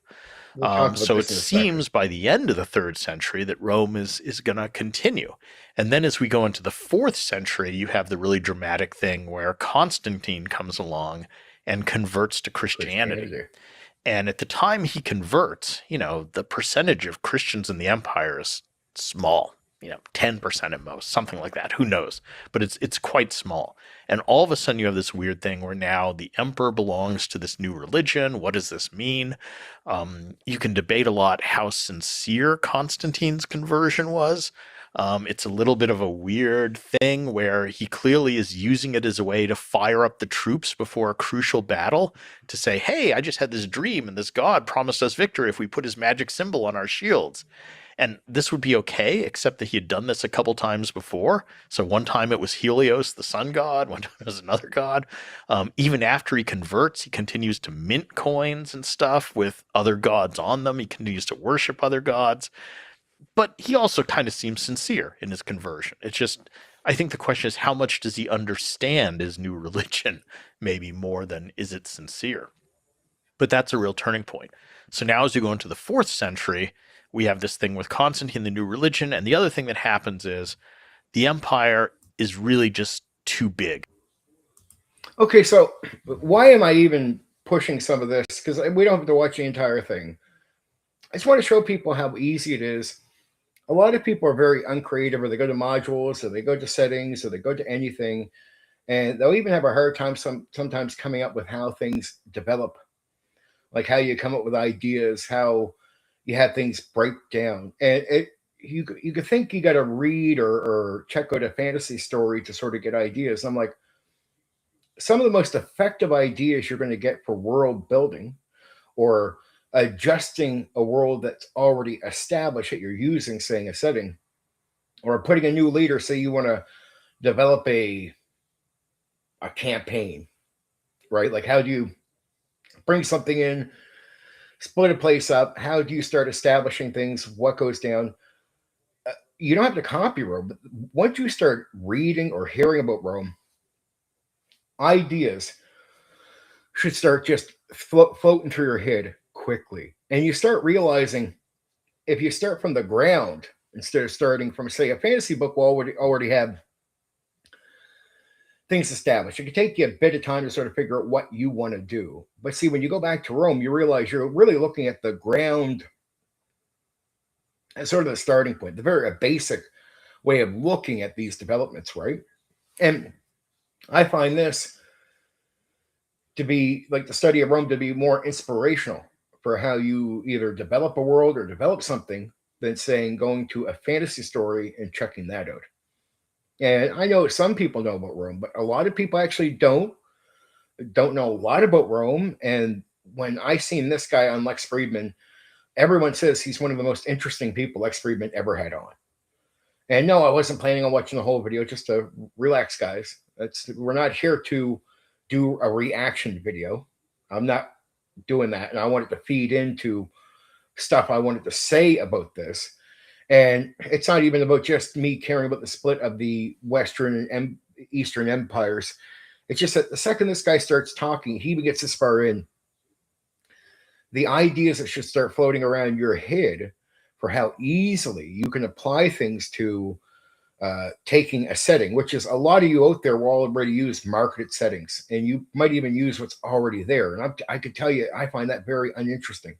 So how do you bring your own guy in? How do you start doing things? And instead of trying to figure it out from reading a fantasy story which has even more already established stuff, almost the best way to learn how to start developing a setting or adjusting a setting is to go back to the very basics. But you're not going to really find a lot of basics in fantasy stories that are already existing.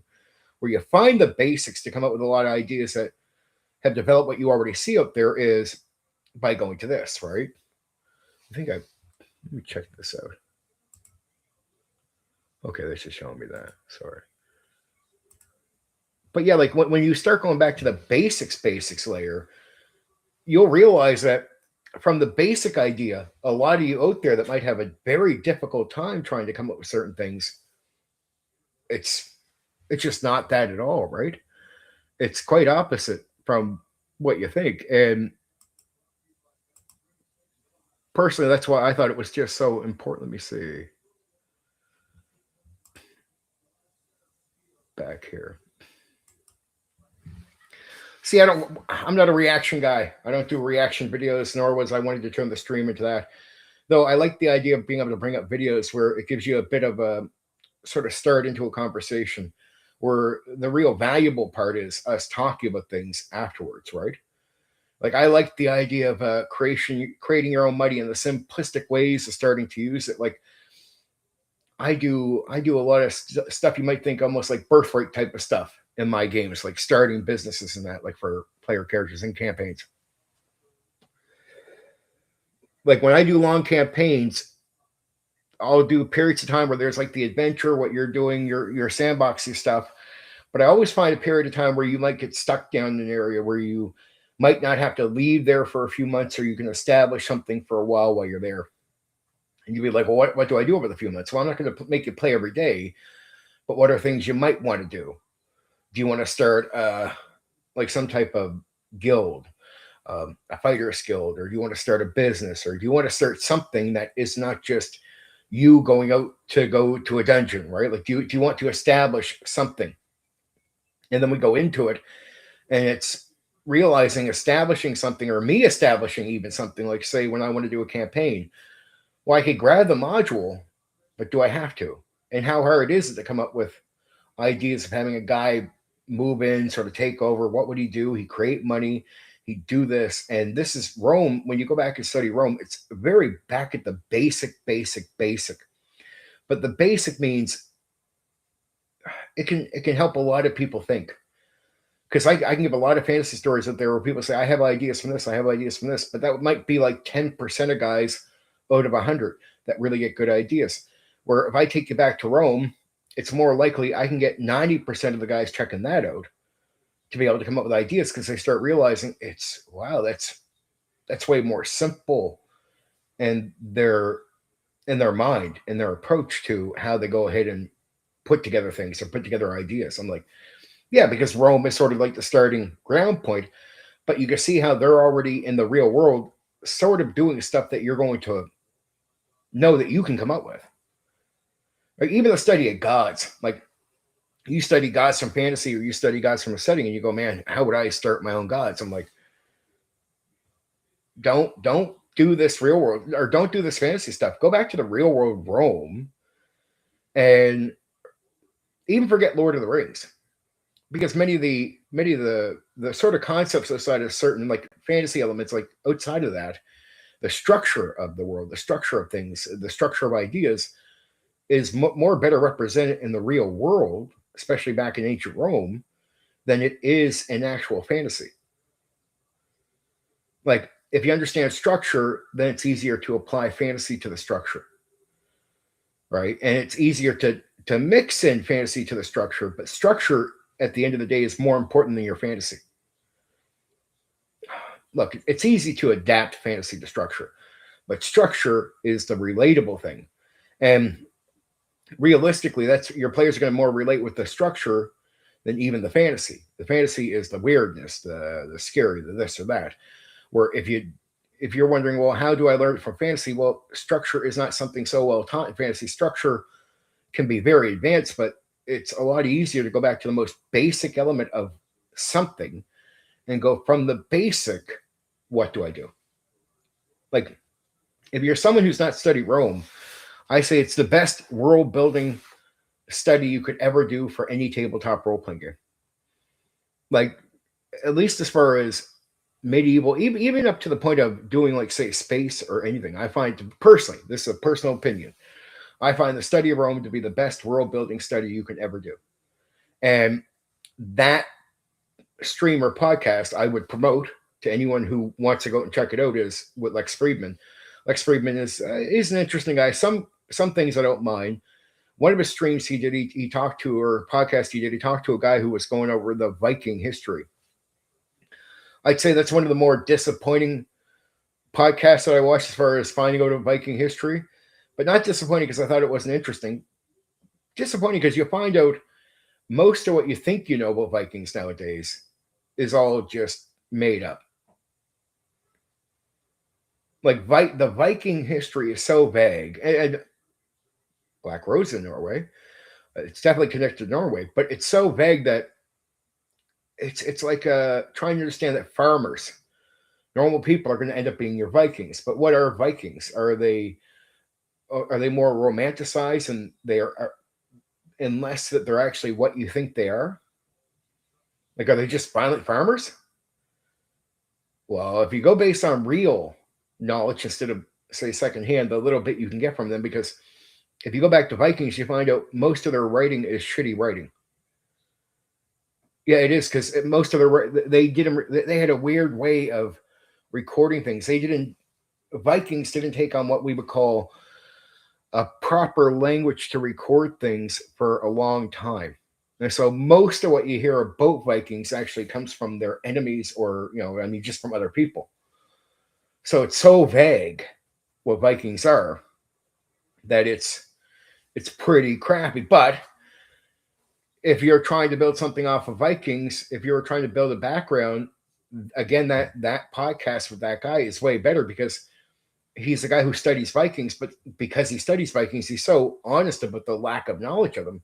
But when you get down to the nitty gritty of what they are, the bit they know, like certain guys and what they are, that actually becomes oddly interesting. Like the bit he actually knows becomes, if you can understand it for structure and the way Eric the Red and his son, like the few things they actually know. Oh, totally drift speed. Totally. That's it destroyed very few records of things. So it's so vague, but weirdly, the bit of truth you do find out, you could build from that. Like you can come up with ideas. You find out everything is so much more simple to think in terms of building something. It becomes interesting. Most of our learned history is from church records, and early Christianity, and you're right, 1200s. Many accounts are hundreds of years old, carried by the word of mouth over centuries.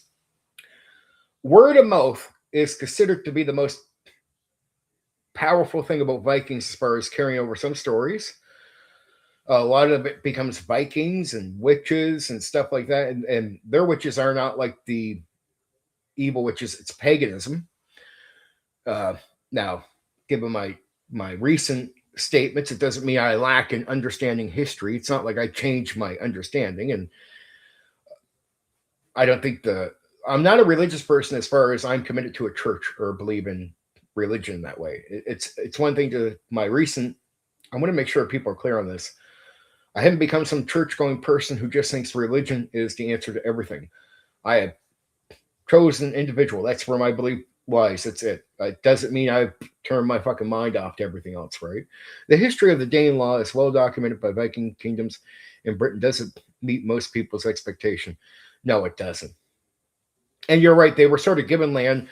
It varies, and then they get screwed later at one point. But they're sort of given land. Then at one point they start adapting or adopting that. But if you go back to the claims, it's only claims about the paganism is now not all claims, because you have to find, there's what Craig is talking about, and then there's a bunch of these old stories, the fantasy stories. But the fantasy stories have truth in them, so it's assumed. And you can sort of take the truth, and it was more powerful word of mouth. That's how they carried on a lot of their traditions. Paganism definitely is tied to sort of that Norway Viking world. And you get to the point where the church starts painting it as bad. But then when they start having too many problems, especially the Catholic Church from Rome, Roman Catholic Church, big deal there, they start in a sneaky way adopting pagan traditions as their own to bring pagans into the church, to adjust them to the sort of Catholic take on Christianity or Christ. Love to pick people who were kind of Viking adjacent would tell me their lore. Yeah. They're interesting. Like the stories about the Vikings is just, again, Craig is right. The actual history as far as what the later Vikings, when they finally pick up a language, start talking about it, is it's not the thrill ride that you think. It's most of the fantasy comes from actual other enemies writing about them. So that's some of the more interesting stuff, but you have to take on claims of other people. The other interesting fantasy stuff, where a lot of the fantasy we get from the pagans that sort of does adapt itself into Lord of the Rings, actually comes from the stories. And that's a lot of word of mouth stories, right? The ones that would paint themselves blue, you start getting it, right? It gets carried over, though. A lot of these practices get carried over by Catholics. It is strange. They try to, this is how they try to turn pagans from paganism. And it actually does work on a lot of pagans. That's where you get the idea of Christmas and all this, right? It's pagan traditions redone, retold in the church. That was a great sales pitch, though, letting the people keep their old ways and just rename the holidays. Most common example. Yeah, that's Christmas. It was a slow generational conversion, very messy. It was. Though I found it interesting to at least start learning that the messy is actually interesting. Like, in a way, here's a weird thing. You think it's going to be disappointing. And Craig's right. As far as just a pure writing from the Viking, he's not wrong. He's very accurate on this. Their personal writings, once they sort of pick up the language for writing, it does, if you like what you think is a big part of the backstory, they break a lot of it. A lot of it's very disappointing. Even the timeline doesn't line up for a lot of things people assume, blah, blah, blah. But when you get into the real story, here's where I found it weird. I started finding that interesting. Like the real way they turn witches to evil. Like I'm not in the religious part of, say, Christianity. I'm with Jesus. Doesn't mean I buy religion's claims. There is a difference. Any Christian will tell you that, so I don't feel like I'm in a spot where a Christian's going to scream at me for that. We both believe in Jesus. It's just, yes, a lot of Christians will tell you they're not religious, right? Because there's a lot of really, really awful things religion did in the past. Religion, if you separate it from these things. But I find it very interesting. It is actually very interesting. That's the odd thing. I actually find the conversion parts interesting. Like to find out witches in the Viking sense weren't evil at all. Well, not evil. How could I say? They weren't considered evil by their people. They weren't these burn at the stake beings, right? But the church couldn't take on witches. So you have to sort of paint them as something evil. You have to turn them into something they're not. Though there are some things that they just sort of drop, like elves. Elves were evil. But strangely in fantasy, they get twisted around to be good. That's a weird thing about they were evil spirits, goblins were evil spirits, and then elves in a way get twisted into something else as well. But in a way, they're evil in their own right. It's weird. And I'm so inspired by this that if you actually go check out my Neo TTRPG system, when you get to some of the few things I put in there, like goblins that are related to this paganism, I actually follow like real, like spirit sort of versions of goblins. Like goblins are just run around people in D&D, right? Where in my game, you can still fight them, but they're like, you're going to meet them like they're spirits coming out of like nowhere. You know what I mean? Like they're going to be very spooky encounters. It doesn't mean like they're impossible to fight, but they're these like evil, weird spirits that can just show up in physical form and fight you.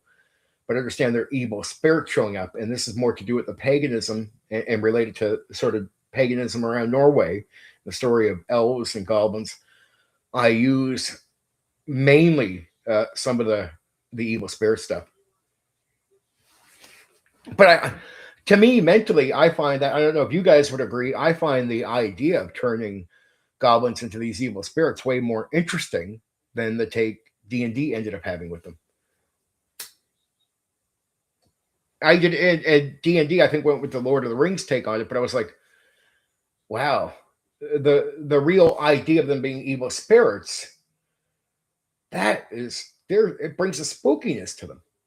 Now they're just not guys. They're not a being with a camp. They're like the Ducky Boys. Yeah, if you guys understand what I mean, I'm trying to think of the movie. Oh, it's an old American movie. It's like the 80s or something, or 70s or something. But it's about gangs, and it's about like groups in this high school.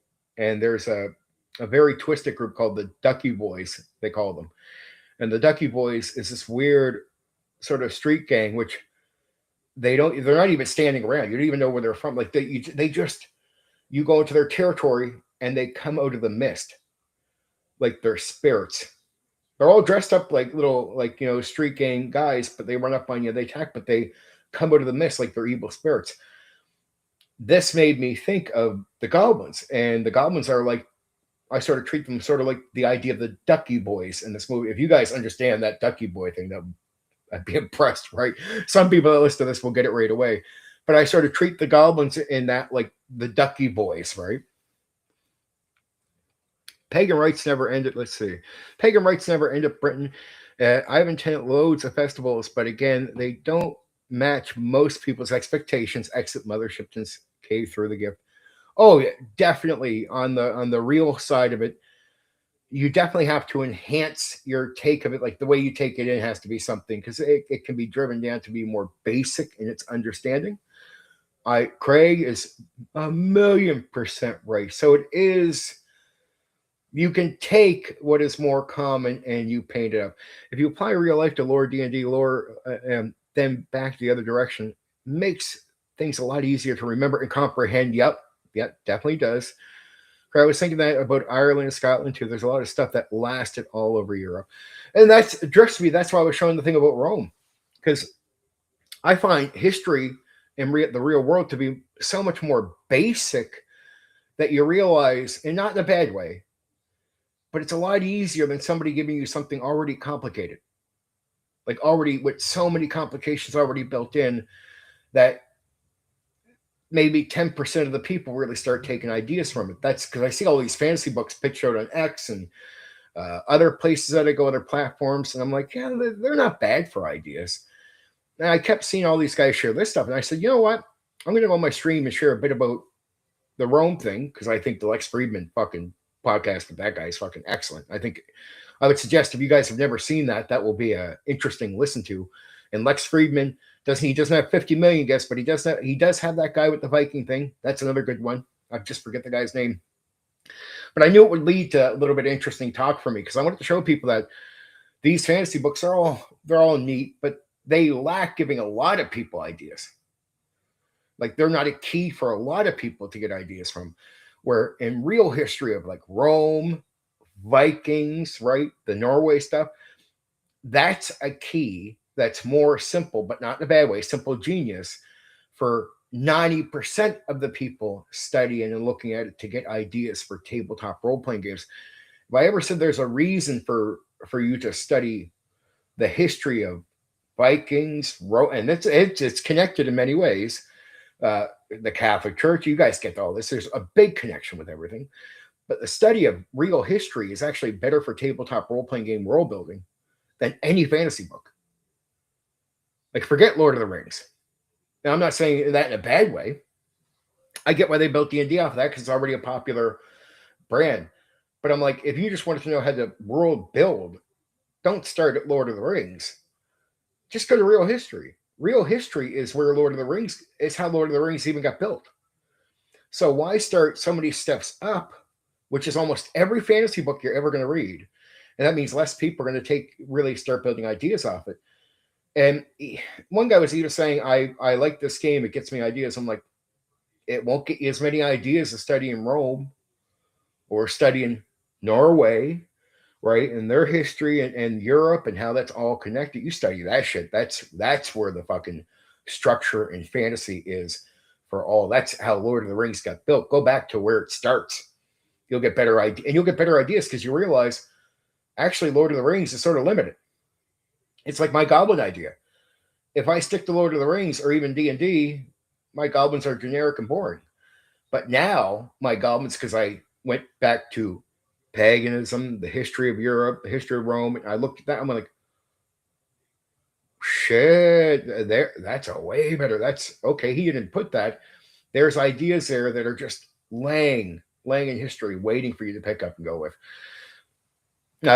Mother Shipton's petrifying well isn't so scary. It literally turns everyday objects into stone. Yeah.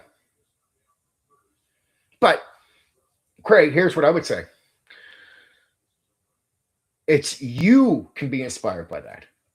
And it's a better inspiration than going to say Lord of the Rings that might already have an idea inspired. Right? So to me, I hate going to things where you're already in a fantasy story where you got what that person thought of it. I'd rather go back all the way to her and read, okay, so it's not exactly what I thought, but what could I do with it? And that's where I think you developing your own ideas becomes better. And it gives you a hint, like maybe you just want it to be something basic, right? Sometimes actually that is good enough. Like actually, I know, Craig, that boring idea might seem boring, but maybe even you want to put the boring idea in your own world and then purposely build myth around it. So by the time the players' characters get to it, they just go, wait, that's all it does? So even that's another thing interesting, Craig. See, this is what I'm trying to say. is you find out there's not much interesting to it. But isn't that an idea in itself? That it teaches people that sometimes applying the what if myth to your game but it be underselling is actually interesting in itself to, oh, that's all it is. So I actually just started building a gunslinger character last night. A favorite recommend, unique firearm weapons, mine, ray gun from Kelvin and Hobbes.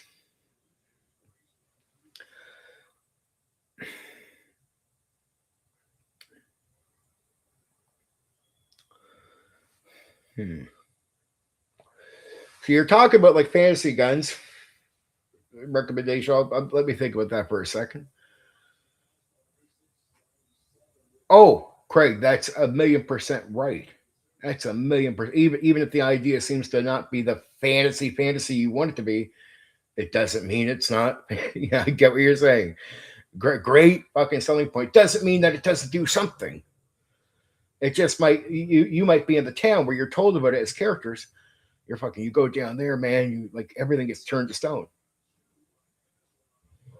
You get down there, it only turns items to stone, right?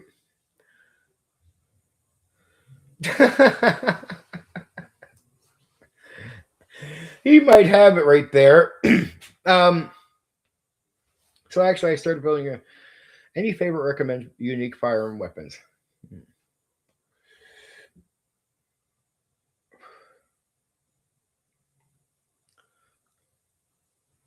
See, I like to go old school. Like I like pocket guns. What I mean is like that single shooter type of gun. And in a world with lasers and that, you think most things would be built up to defend against lasers. It's like thinking back to Star Trek, where when the Borg has it where it's blocking all the laser shots, but the way Picard ends up killing a few of them because they're not ready for it is he smashes out a thing, gets a real gun because they haven't built up a defense against real bullets and they're physical. So even in fantasy, physical is still going to be better. Physical can be poison, Derringer. Yep. That would be one that I definitely go with for sure. But yeah, like pocket guns that are well hidden, easier to creep into places. You could still be a warrior type with it, but you could even play a rogue type and justify having that gun. Shit, I mean, even almost any character could get away with justifying having that gun, no matter what you are, right? So it's a cheap little one-shot boom. It's a lot easier to get through. And then you got to think about physical ammo. It can poison. You could possibly put in like explosive, you know what I mean, type of bullets, especially if it's more futuristic and you're playing around with certain technology. Yeah. And then you could even have sort of a laser gimmick built into it. So Derringer would be perfect. I mean, you can fantasize it up you want, but that would be my preference in a game most of the time, unless the game is made for, your shooto pistol type of games. Like it really it depends there. But overall, if I was playing a sort of all around fantasy, because I like thieves. Now, you guys, if you heard me the other week, there was asked what kind of characters I prefer. I definitely prefer playing rogues in almost any game, if a rogue type is optional. So it shouldn't be surprising to you, Drip Speed, that my suggestion would line up with the type of character I would play. And again, I'm not like, I want to be rogue because I want to be evil, or it's something like that.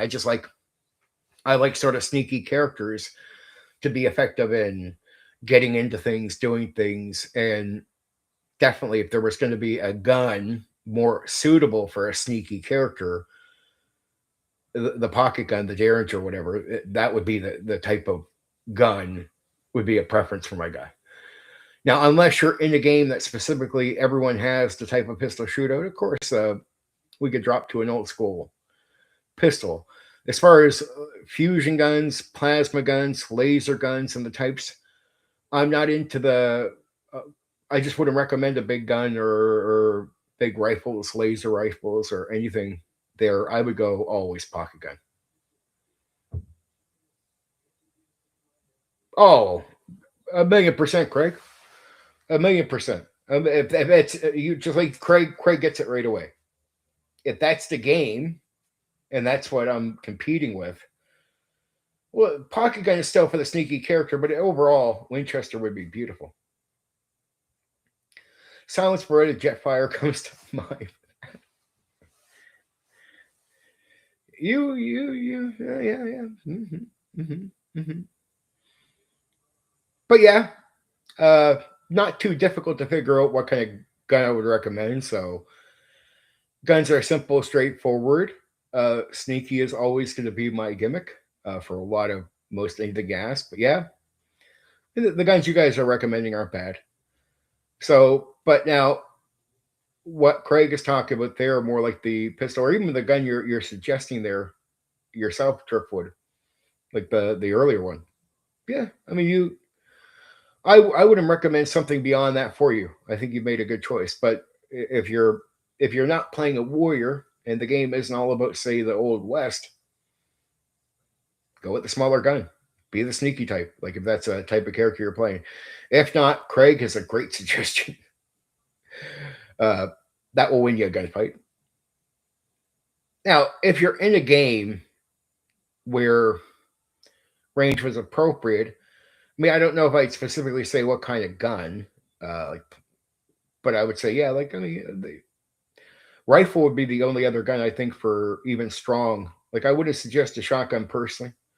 I would never use the character or even suggest it. I mean, unless the game somehow required it, but I think you can get around most shotguns. Shotguns are just like, hey, if you want to be mean, get a shotgun. But beyond that, it's like rifle, pistol, pocket gun. In the movie The Same, Winchester 70 passes through the hands of numerous characters. Well, it's because it's a classic gun. And it works. And you can leave a hole in someone's head with it. Like you can end somebody with that gun. Like absolutely end somebody with that gun. That's a finish the fight shootout gun right there. Derringer, more likely you can hurt somebody really bad. If you shoot in the right spot, you can kill them. Of course. Is that necessary?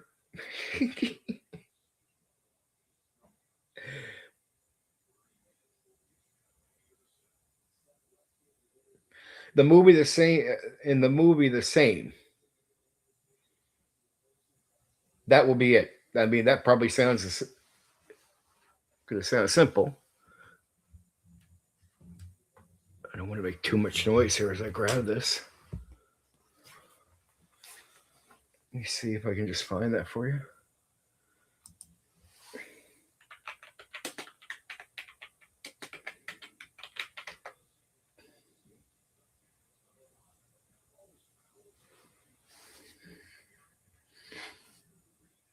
I'm assuming it's not the short film. Let's see.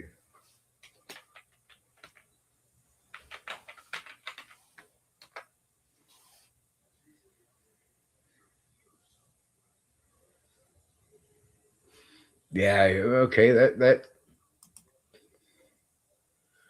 oh, the movie's just that's all right. That's all right.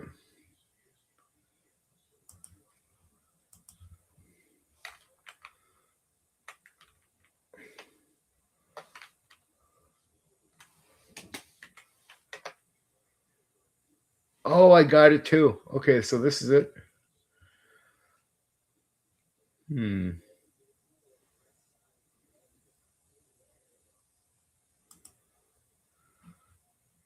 I need a big picture of it now. Let me see if I can share that.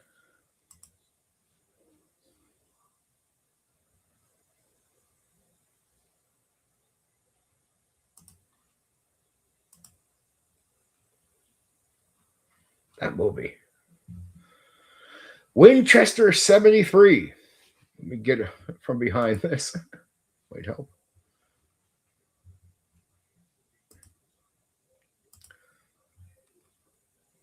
Be nice to me. Okay. What does it say about the movie? Let's see. Okay, well, that's not a pistol. That's a Yeah, okay. Okay. We'll definitely still put a hole through your head.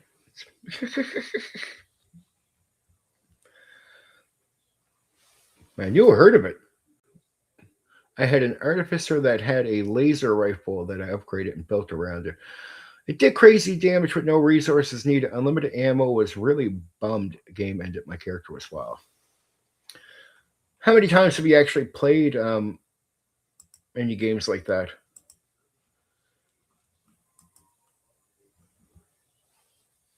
Like myself, we played like I've done some weird things where I put guns in medieval fantasy in the Skullhorn. I actually had a Western type of area where we actually played, where it was the shootouts and everything with the pistols. Because I purposely put the old school pistols and rifles in the game. Um, I One of the best ones I had was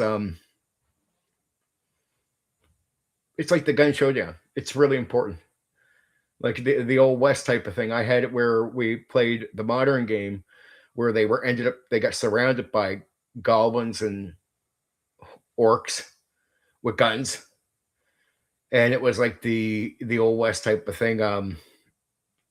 Where the characters end up dying at the end, but it was fucking great.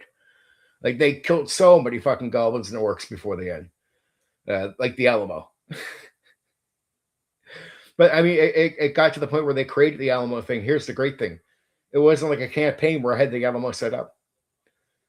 They just kept fucking with these groups and drawing them in, and they're all from the same thing. So they end up pissing off all these people until they got surrounded, and they just made a terrible decision. They left a place, and they should have just kept leaving, but they decided to go back and play hero.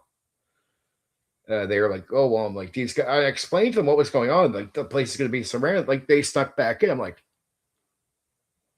okay. There was limited amount of people to fucking shoot it out with the enemies that were coming on. A small army was coming down this place. In a way, they caused the trouble, but they sort of had to get out of there. The place was going to be fucking taken down. That was the idea. They decided to go play hero, but that means like Alamo. But it was fucking beautiful. It took us 2 sessions just to play that. You might want to call it a fight, but it was more than that. We role played the whole thing out. They used the base. They were running around. The guys had the first bit of the shootout. They had to back off the goblins and orcs because so many of them died before they had more reinforcements show up, and they go back in. And it's the first session took us a long time for them to get in. Boom. And the next session, they start using these traps. They start using everything. It's waves coming in, and then they're getting killed, and the reinforcements aren't sending everyone in right away. We played 2 long sessions, and I swear the timing of it was we played up to 7 hours on the second session, and we would have played longer, but that's when the characters got killed. And it has this brave moment where one character goes out.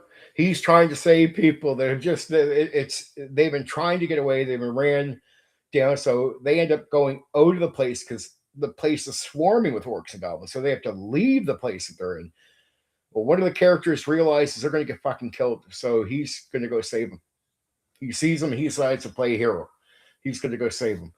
Now, when they start shooting him down, and he starts yelling, "I'm down, guys! Just don't come out here." The other players decided, well, fuck, we're not letting our guy go down like that. And they're already playing hero the whole game, like the whole couple of sessions. So they're just like, fuck it, it's a do or die. And they played for a long time with that guy with the character, so they all felt, because they did so much social interaction, like there was a real bond between the characters. Like they had fought together like this a whole bunch of times, so they were like, fuck it, we're going to go out, and they died with them. 2 good DMs and firearms stuck like that was very rare. It was wild to have the thing. It was our 3rd campaign that long, and a 2nd firearm we saw. Beautiful. Not a bad thing. Not a bad. And with 2 good DMs, I hope they sped the combat experience up. That would be my major leak there. Since you covered Pendragon, I've been reading what I can to find about Prester John, a Black Crusader in Asia. Whoa. I sort of know who you're talking about. I won't claim to know much, Craig, so Don't ask me questions. I'm not going to have answers for you. But I do know of the person. Mongol cavalry and Buddhist martial arts. Beautiful, beautiful thing. Beautiful thing. Pendragon is awesome. All right. And I know what you're talking about. I do know what you're talking about. It's Pendragon for me was more like take the concepts and make my own thing out of it. I'll be real with you guys. This is sometimes why I can get caught out on some games where I go read about it, and the reason I forget about some lore stuff is sometimes I'll take a game and I like what they're doing with the lore. I like the ideas, like the King Arthur and that with Pendragon, for example. And I just go, yeah, I'm just going to take all this stuff and just make my own thing, but use the gimmick with my own ideas. I do that quite a bit. But I got to say, the old Alamo fight, it worked. The modern game, it's sort of in the future, but there's only a bit of what you call futuristic weapons. It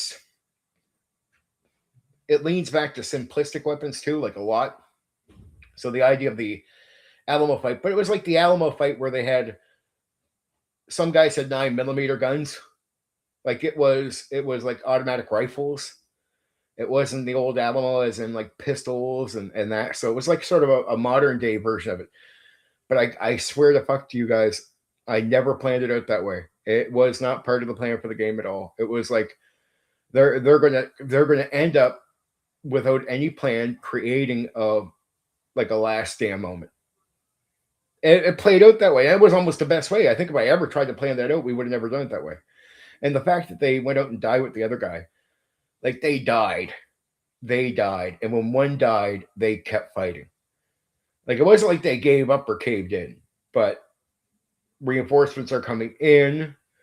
They feel like they've taken two of them down, so they're going to take their chance. And you can just imagine as they think, pin down the Arthur Pendragon himself. Yep.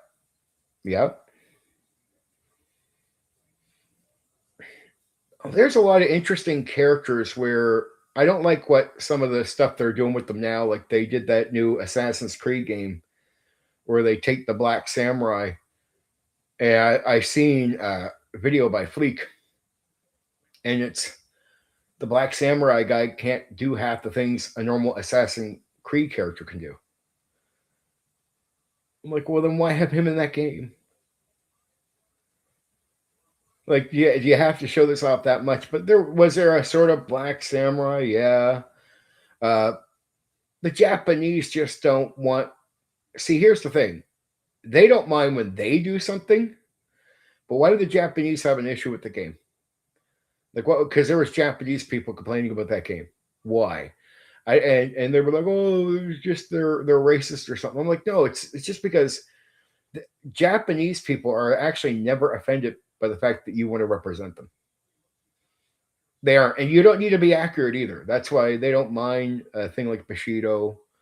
They don't mind what D&D. If you talk to Japanese people, they're like Japanese tabletop role-playing game people are not offended by the certain things, but it's just they want, even if you're going to play fantasy with them, you better be representing them as far as the way they see themselves. If there's anyone who's going to represent, say, a Black Samurai, it would be Japanese people, right? And do their own then it's acceptable. But when a foreigner is doing Japanese something, even if it's fantasy, it needs to be focused on Asian Japanese people. That's why they get offended by because to them it's like, well, this is Japan. No, that guy doesn't represent us, because in a way, to them, no, he doesn't. For example, in that game, he was Ethiopian.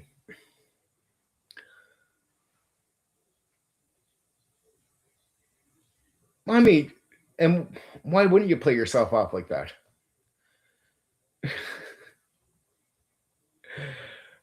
Why wouldn't you? It's a lot easier. And Ethiopians had their own connections, if you think about it. For people that don't know much about that, they really do. Ethiopians had a lot of connections, and it's a lot easier to say you're from there than to try to confuse people. And most people probably would assume, given where he was, that was the connection he probably had to going over there, because that was, like, it makes sense that that's the outcome of what they assume. Just say.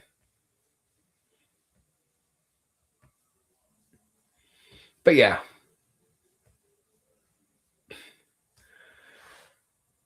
Pester John, yes, Prester John. Didn't he have a son? I just forget the name, but I think he had a son or something, didn't he? I could be wrong about that one.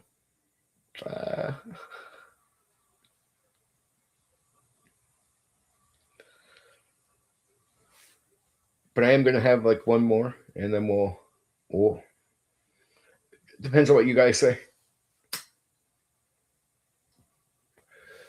I hope everyone enjoyed tonight. I don't know. It's off script, so it's really let you guys lead the way. I don't know. Sometimes you bring stuff up where it's like, I hope I have interesting, detailed answers. But I mean, like, I guys got to remember, there's some things I'm up and down on things. I spent my life sometimes more doing activities than always leaning into movies. Like, people will talk. I notice they talk about Star Trek or Star Wars. I love Star Trek, not Star Wars as much. Star Trek, but then it depends on what episodes or how my memory goes with certain things. Like, I don't have, like, I'll hear guys talk about Star Trek where if they talk about something I can remember, but if you ask me to remember half the fucking stuff, it's vague. It's vague. It is vague for me just to bring certain lines, because I'll be honest with you guys, here's the truth. Here's the true story. When I was young, I was doing drugs and being crazy. So my memory, even though I can remember watching Deep Space Nine probably like several times, like the full series, I really did. Throw drugs in there, I'm going to forget half the shit. I get high. I forget a lot of details. My reading was more like reading games, right? Or reading stuff to do with work, or reading stuff to do with school. But my reading it's vague. It depends on what we're talking about. So I notice some guys will have conversations on here in streams where it's like, I realize right away, I don't know if I'd be good for that stream. Though I could bring up a video and I remember certain details about Rome. I can start triggering things. I get to where I get ideas from them. I can talk deeper about that type of stuff. I'm pretty good with the Roman stuff and all that. But when you start getting into fantasy like Star Trek and Star Wars, Star Trek I watched some of. I didn't watch everything like some people did. Wasn't a big Star Wars fan. Still to this day, Star Wars is like a vague. Some of that stuff was okay, but actually I find most of it boring. I prefer Star Trek personally. And my favorite, even though I love Jean-Luc Picard, I really do, just because I watch so much of it. If I had to pick my favorite series out of the whole thing, was Deep Space Nine, because because they had this, it felt like so much like when I think tabletop role-playing game and try to attract the Star Trek, or try to attach it to Star Trek, I think more like the DS9 story with the war and the way that played out. That was more inspirational to me for ideas for what I would do at Star Trek if I turned that into a game.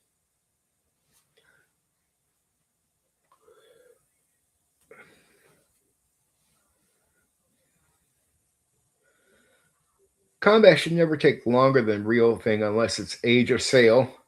Even snail pace would be too fast for that. I do understand what you mean. There's the odd situations where slow can be okay. Like war games is a completely different beast with combat. But you're completely right, Craig. And that was my thing with the guns earlier. But it's not just guns. It's almost anything to do with combat. The faster pace creates a bit of chaos, but guess what? You'll think of it like playing a soldier. When I get new players come into fast-paced combat, it can feel very chaotic, but I'll keep them organized. I'll keep giving them information that lets them remember what's going on. But what happens is it's almost like you become a soldier in my game. And then if you're someone who's been playing my game for a while, the chaos never trips you up. It stops feeling like chaos, but it's still fast, but you're fine after a short bit too. Sometimes it can take just a bit of time. You'll feel the chaos quite often, but you become more comfortable with it. It's like an experienced player in my game is like, here's how I can tell you. It's not that the game is impossible to play or difficult. You just feel the chaos. You'll feel because of speed sometimes. But it's like say you're the guy who ducks behind the thing and you're trying to wait to figure out what's going on and you're like fucking trying not to get shot or something. And then an experienced player of mine would be like that soldier who's standing up because he knows maybe so many shots are going to hit him anyway or something like that. That's the type of serious players will tell me that. That's sort of the way they feel about my game. It's like if I play for a while, it's like I'm this experienced soldier who's a lot more confident because I understand that I have a better understanding of the fighting. And the more I understand about the fighting, the more confident I just become, even with how I react in my character. But they never feel from the get-go that they can't understand it. They'll tell me, man, this feels chaotic. That's good because chaos is meant to be part of combat, especially you should be picking up the chaos if you're going fast, not in a negative sense that you can't understand it, but it goes back to that I want you to feel it on purpose. Where I'll keep you organized, but I want you to feel the chaos on top of the speed of the shooting. I want you to feel. But over time, what I'm hoping is through your own experiences, you and all my players tell me this, I've played my game for a while, like it's been 100%. Like after a while, doesn't matter who you are, you do become more, the chaos turns into more order. Like, you know, it's chaos, but no longer do you take it in. Like now it's, you make sense of things. So mentally, your experience becomes that you sort of turn chaos into order through the process. And I like that part where you're learning and that the game does become something like that. And I like that you have to go through that rhythm in a sort of speedier combat game. And again, it's nothing. But Driftwood said he sort of gets it. It's cool what I said, but I think I am right on this. Is speed is important. The cinematic is important, but I think that will play itself out if you just have a decent imagination. But you play some things like maybe damage to the body with the shots. So a little bit of triggering of stuff helps with the cinematic. But overall, I don't think you kill the cinematic. I think if you just have a good imagination, you're there. And the more you feel something, the more you'll imagine it anyway, instinctively. So that speed factor, I find, just gets you to feel it. But because you're feeling it, you think about it. So in a way, I think that speed factor triggers both the feeling and sort of a cinematic thing at the same time. But you can add the flavor you would add is the damage outcome of the shot. That's really important. But you could have a player say, like, you know, it's like a clever player might say, like, I'm shooting like I'm moving like this. I'm stepping to the side, boom, boom, boom, boom. You can, without breaking the game, adding a little bit of flavor for yourself, without slowing the game down too. You can just describe that I'm leaned over like this, like you can start adding description in to your action. That is not meant to change stats or anything, but it is to give flavor to your shooting. But it's easier to do that when you're also doing it and feeling it. Because now you can say, I get a with the shot, say the pistol, and you get so many shots in a row. Now you can do it so fast that you feel it, but you can also explain it. But it's easier to explain when you feel it. Like it's how can I say, again, it starts painting its own picture in your head. And you can always add that into for flavor, for fluff, but there's nothing wrong with this saying you get up, like, you know, it's whatever way you want. You can add some fluff to your shooting. And that's going to add, right? So what you find out is without the extra roll, nothing against the game Drift was playing, but there's ways of adding even more cinematic into your shooting by a simple, minor, minute add of detail. Because remember, it is meant running the imagination, even for yourself and for other people around you listening in. It's minor manipulation. I'm not saying manipulation in a bad sense. It's minor manipulation, and it's controlled information, give out, take away, stuff like that. But it's like you adding a slight bit of extra detail to the way you shoot the gun is it's simple, but it's genius because it's a powerful add to the cinematic because it's more relatable. Like you're going to say a lot of things you'll say would be like common sense. Like I got to get up and I shoot like this. That's relatable. People will get that. That will really hit. DS9 was so good, I didn't mind. Was prompted by Babylon 5. Also, Andor is the best written Star Wars production by far. I never watch that. I should actually, especially if you're the one saying that. Jesus, if you're the one saying that, I should definitely watch it. I heard so many good things about it. yeah, DS9 was just, it was that unique. It just made me think of, like, if I ever wanted to turn Star Trek into a tabletop role playing game, I like the base thing. I like that they use a little ship, and I like there's a whole war gimmick, right? You know what I mean? Like there's a campaign feel to it, Craig. Like that's a difference between than just going around on a starship. I like the space-based type of thing. I like that. I like the yes. I even though I know there's some real life stuff related to the Cardassians and the other group. I won't say I'm not saying anything on stream in detail to relate it to the real world on that, but we all know the relation there. And but just to say, I don't even mind that. I found that all that was interesting. And even if you wanted to make a tabletop role playing game with Star Trek, if you take the Next Generation do it, I'd be like, but if you told me you were basing the game off of DS9, oh shit, dude. There's so much from the Quark bar and all the different characters you meet that you could even imagine what, especially thinking about the things that weren't developed. DS9 has a magic amount of just in the bar too. And I mean, you meet certain characters where they tell you this guy's from here, but you never meet what's from there. But imagine, it's easy to imagine that you could make the thing from there and add that to the game. So there's so much with DS9 for a game. When I'm thinking tabletop role playing games, but I do like just to watch it. But yeah.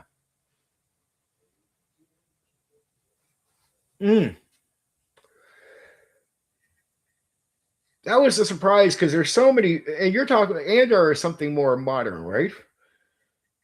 Or was that they adapted something from a book? I honestly, this is where I claim a bit of ignorance here, Craig. Right? I only heard about the show, but I think you're telling me about the show anyway.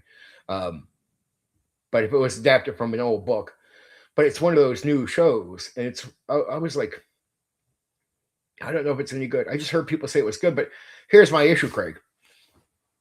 The critical drinker, and so I don't trust him anymore for when he advises shows, because he's advised some shows where he's like, this doesn't have the message. You go watch and you go like, yeah, it does. Like it doesn't just have the message. Like he actually recommended the Suicide Squad. Said it did have the message. I went and watched the Suicide Squad. Like it has it all the way through. It's interesting, and I don't mind it. But yeah, it did lead me to check out the John Cena show with his character. But I got to say, I think by the second season, I just stopped watching it right away because they started into their crap, right? Yeah, for the Rogue One thing. Oh, now that you say you like it, because I know your tastes are not like bad at all. Jeez, if you say you like it, I'll 1,000,000% go check out Andor. But I watched the Suicide Squad and I was like, that has the message all the way through it, whatever he calls the message. I was like, yeah, it's all the way through that one. Like, dude, so I don't trust his recommendations anymore. But if it's you, Craig, 1,000,000% go watch it. But I don't like some of that message stuff, as they say. I'm not a big fan of that stuff because I find it overtakes story. It's like Dexter season 2. I went and actually committed myself to watching Dexter season 2, and I cursed myself out for watching that to the end. Because I just promised myself, I said, no matter what, I'll watch it to the end. And when I say something like that, I'll watch everything to the end. Dexter 2 was barely any Dexter, even though all the scenes with him are the most interesting things in the whole thing. There's a secondary story that is unnecessary to the entire thing and boring. Star Wars is butchered, but I don't watch new stuff, but at some point, sit through them for aesthetic and just to see them. I still haven't. I can't even say I didn't even watch the full 90s movies. And I didn't even watch the last I watched only like last parts of the last 80s movies. Like I only watched I skimmed through the last movie. Craig, I believe you. I 1,000,000% believe you. I actually will watch it for the sake of actually. I need to see it now. You push it so hard. I have to see it, right? Though Dexter season 2 disappointed me because they had this backup story, which was just to get characters in for reasons. I don't want to say on here, but for reasons. And then even the dialogue to get everybody in for reasons. They had to keep giving dialogue to all these, like just bringing extra characters that were meaningless. I'm like, by the time you're trying to watch parts with Dexter, Dexter's in like 10% of the show. Yet every scene with Dexter, for whatever reason, is actually good. That's another thing confusing to me. I don't know if if it happened to you guys, but there's some shows where the shows themselves suck and the overall writing sucks. But for whatever reason, I don't know. Maybe the storyteller just likes certain characters. You ever watch a show where when it gets to a certain character, you could tell the writer, no matter what the writer thinks otherwise, no matter what they're pushing, they do like a certain character in the show. And they'll become protective of that character. So no matter how much crap you see going on, the character will oddly be well written. You ever like a character in the show, even though the overall show sucks? Most of the writing outside of the characters, they did protect Dexter, but then there's a part where he's talking with his sister, and they actually change his sister's character to a character that belittles him. I'm like, well, this, and so those parts were all crap. Best TV I've seen since The Wire. I have to watch it now. I never watched The Wire, but I believe, I don't know if I'd ever invest in The Wire. Nothing personal, not because of who it is type of thing. I don't care about that. It's just I only get so much time. But I know Andor is something I can definitely crack into. But I've heard good things about The Wire, so I won't. But yeah, I've had these weird things where I'm watching a show or something. I'm like, I like that character. Why is there so much bad writing around the character? Why is all these other characters suck? And if the writing is that bad with them, why is the writing actually good with him? I don't get that part. But I think they understood what they did with Dexter season 2 because they kill him and they brought him back. And I felt like they brought him back to apologize for what they did. Season 2 was so bad for Dexter. It is one of the most horrible things I've ever sat through in my life.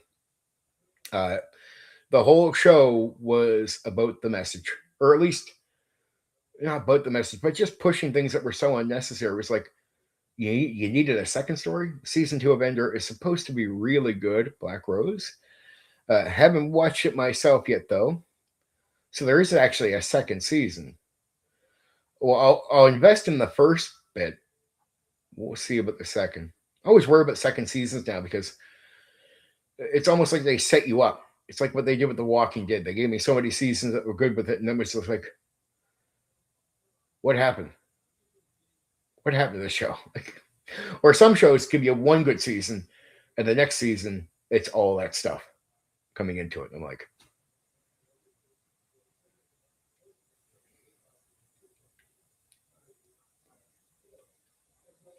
well, just to make sure we go over time. So yes, Andor is Andor a season then? Almost thought he was talking about a movie. Tells you how much little. See, this is my ignorance on the whole Star Wars stuff. I heard Andor was good. I didn't know it was a season or a movie. So first season of Andor is a little slow and underwhelming, but lots of good acting. See, this might be Black Rose. Me and Craig might really enjoy that. That's it's probably because it's more old school and slow storytelling. But if it's worth it, it's like I'm old. I'm an old gamer where I like the idea of the slow crawl to the big moment, right? Especially if there's value. Walking Dead fell off so hard. I was so glad I dropped it. The guys I knew stuck with it, got cooked. I dropped it at the end of season 3. And I was happy to watch it to the end of season 3. I won't lie to you. But after season 3, I actually stopped watching. Oh, okay. So season, all right. Well, geez, now I got to watch both seasons. The one show I'm watching right now that you guys, I think I mentioned it before. I don't know. You might have responded to this before. Blacklist. I'm on episode 8 of the first season. I love the show. I love it. I could do without the girl.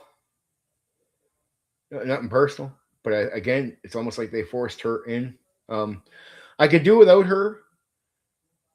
Obvious reasons. I like the main guy. I love Blacklist. I love Blacklist. One show that I have had a hard time getting past. I've got it up to episode 4. And I haven't watched an episode in a while. Sadly, is Invincible.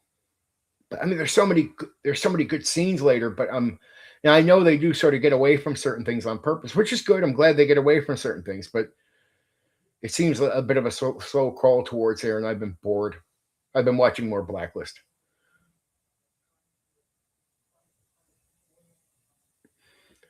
I think it's one of those things, Black Rose, where you got to probably crack like 2 episodes here and there. Got to be a show where you don't watch 1, you watch 2 or something. Watch 2 here, watch 2 there.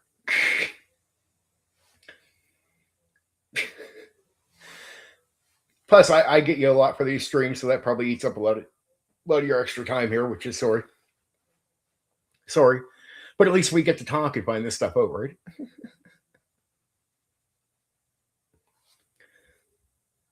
All right, guys.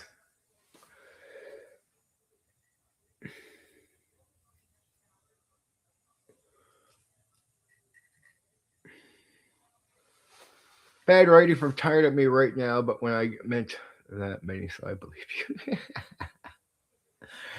Okay, I think it was a good talk. That's 3 hours. Tomorrow, I'll be doing this again. So that's why I want to stop now and not try to extend this out more, because I do got to get some sleep tonight myself. I know everybody here has to get some sleep, especially Black Rose. And tomorrow night, you guys know. Yes, always. Love the company. Had a great night tonight. Great chat all around. I mean, just wasn't boring for me. We just had to find our little areas to talk about. Okay, guys.